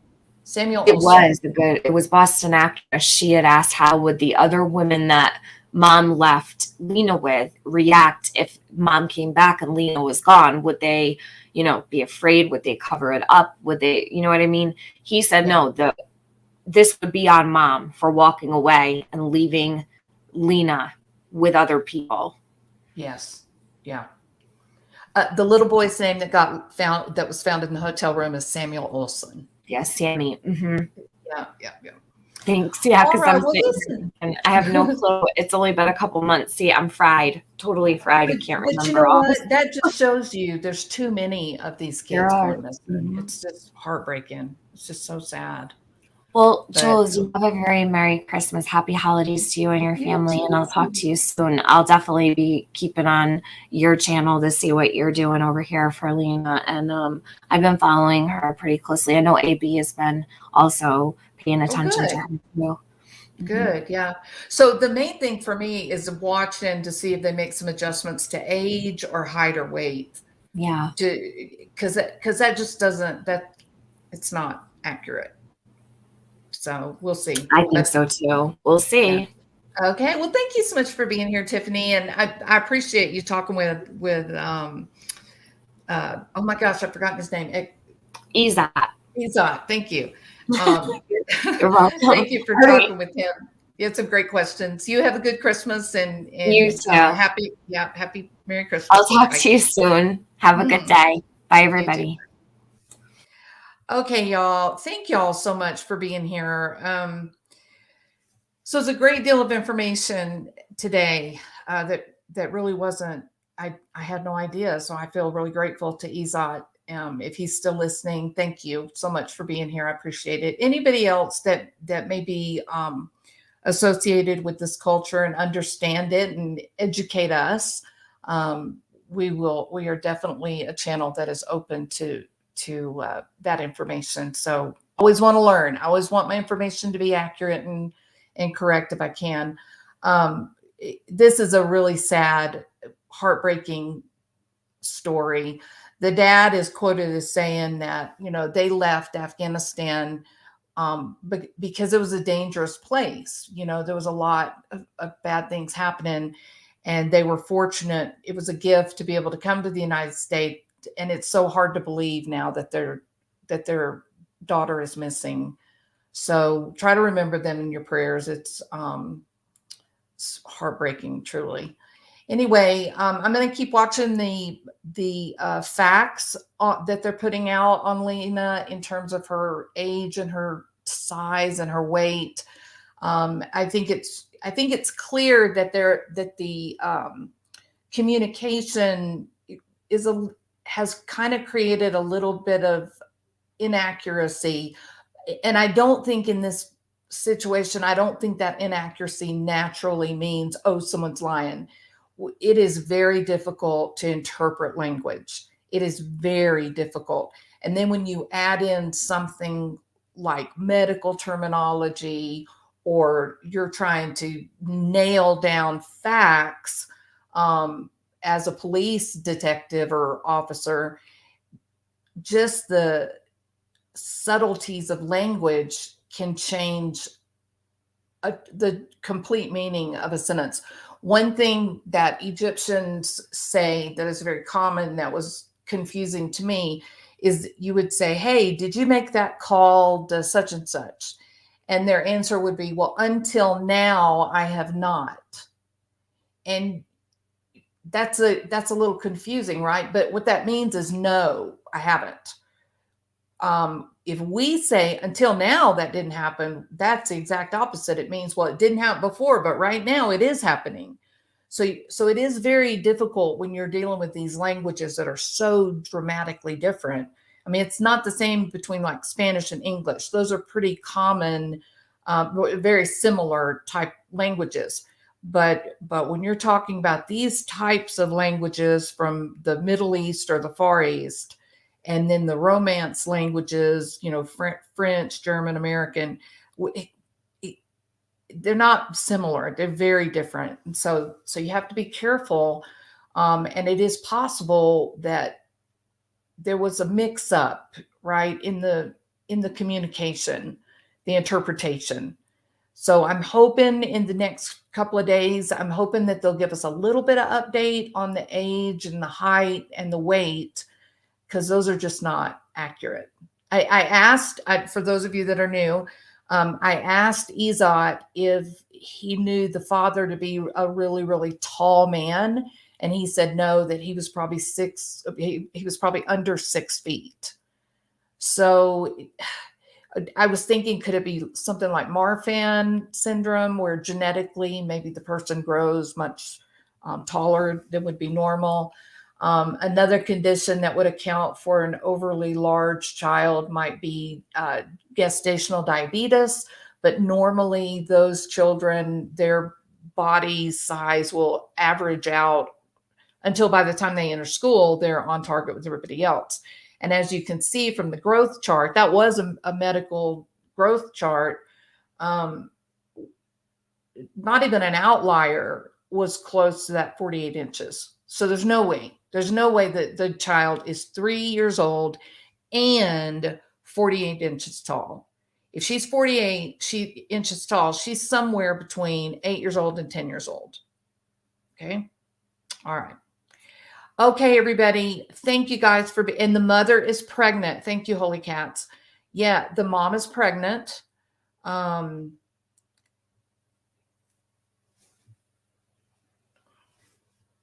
sorry, I'm reading, you can really tell by age 3. Yeah, a lot of, yeah, there's markers for the genetic disorders. 6 feet is tall unless you're in the land of the giants. Well, a lot of men are taller than 6 feet. Let's see. Okay. All right, everybody. So thank y'all so much for being here with us today. And really, I thank you, Tiffany, for joining the panel. I had no idea that Tiffany was coming. I had no idea. Today was the first day I met Ezat, so I had no idea he would be here. And I think it really turned out to be a really great live. So I appreciate them so much. Please, because this information ended up being unusual, go ahead and share it with your social media or the other people that you know in the true crime community. They may want to know what Ezat had to tell us about the Afghan community and trying to live in a culture where you don't speak the language and that kind of thing. He is going to stay in touch with us if he sees information on the discussion boards among the Afghan community. He will come over and update us, and he does have a standing invitation to come on panel anytime that he likes. Okay. All right. I hope you guys have a really great, what is today? Today's not quite Christmas, Adam, but we're getting close, right? So finish up your Christmas shopping, get your menu in order. The big day's almost here. All right. Maybe Lena will be found safe and sound in the coming days. Yeah. All right. Y'all have a wonderful day. Thank you so much for being here. Appreciate you all. Thank you, mods. Bye-bye.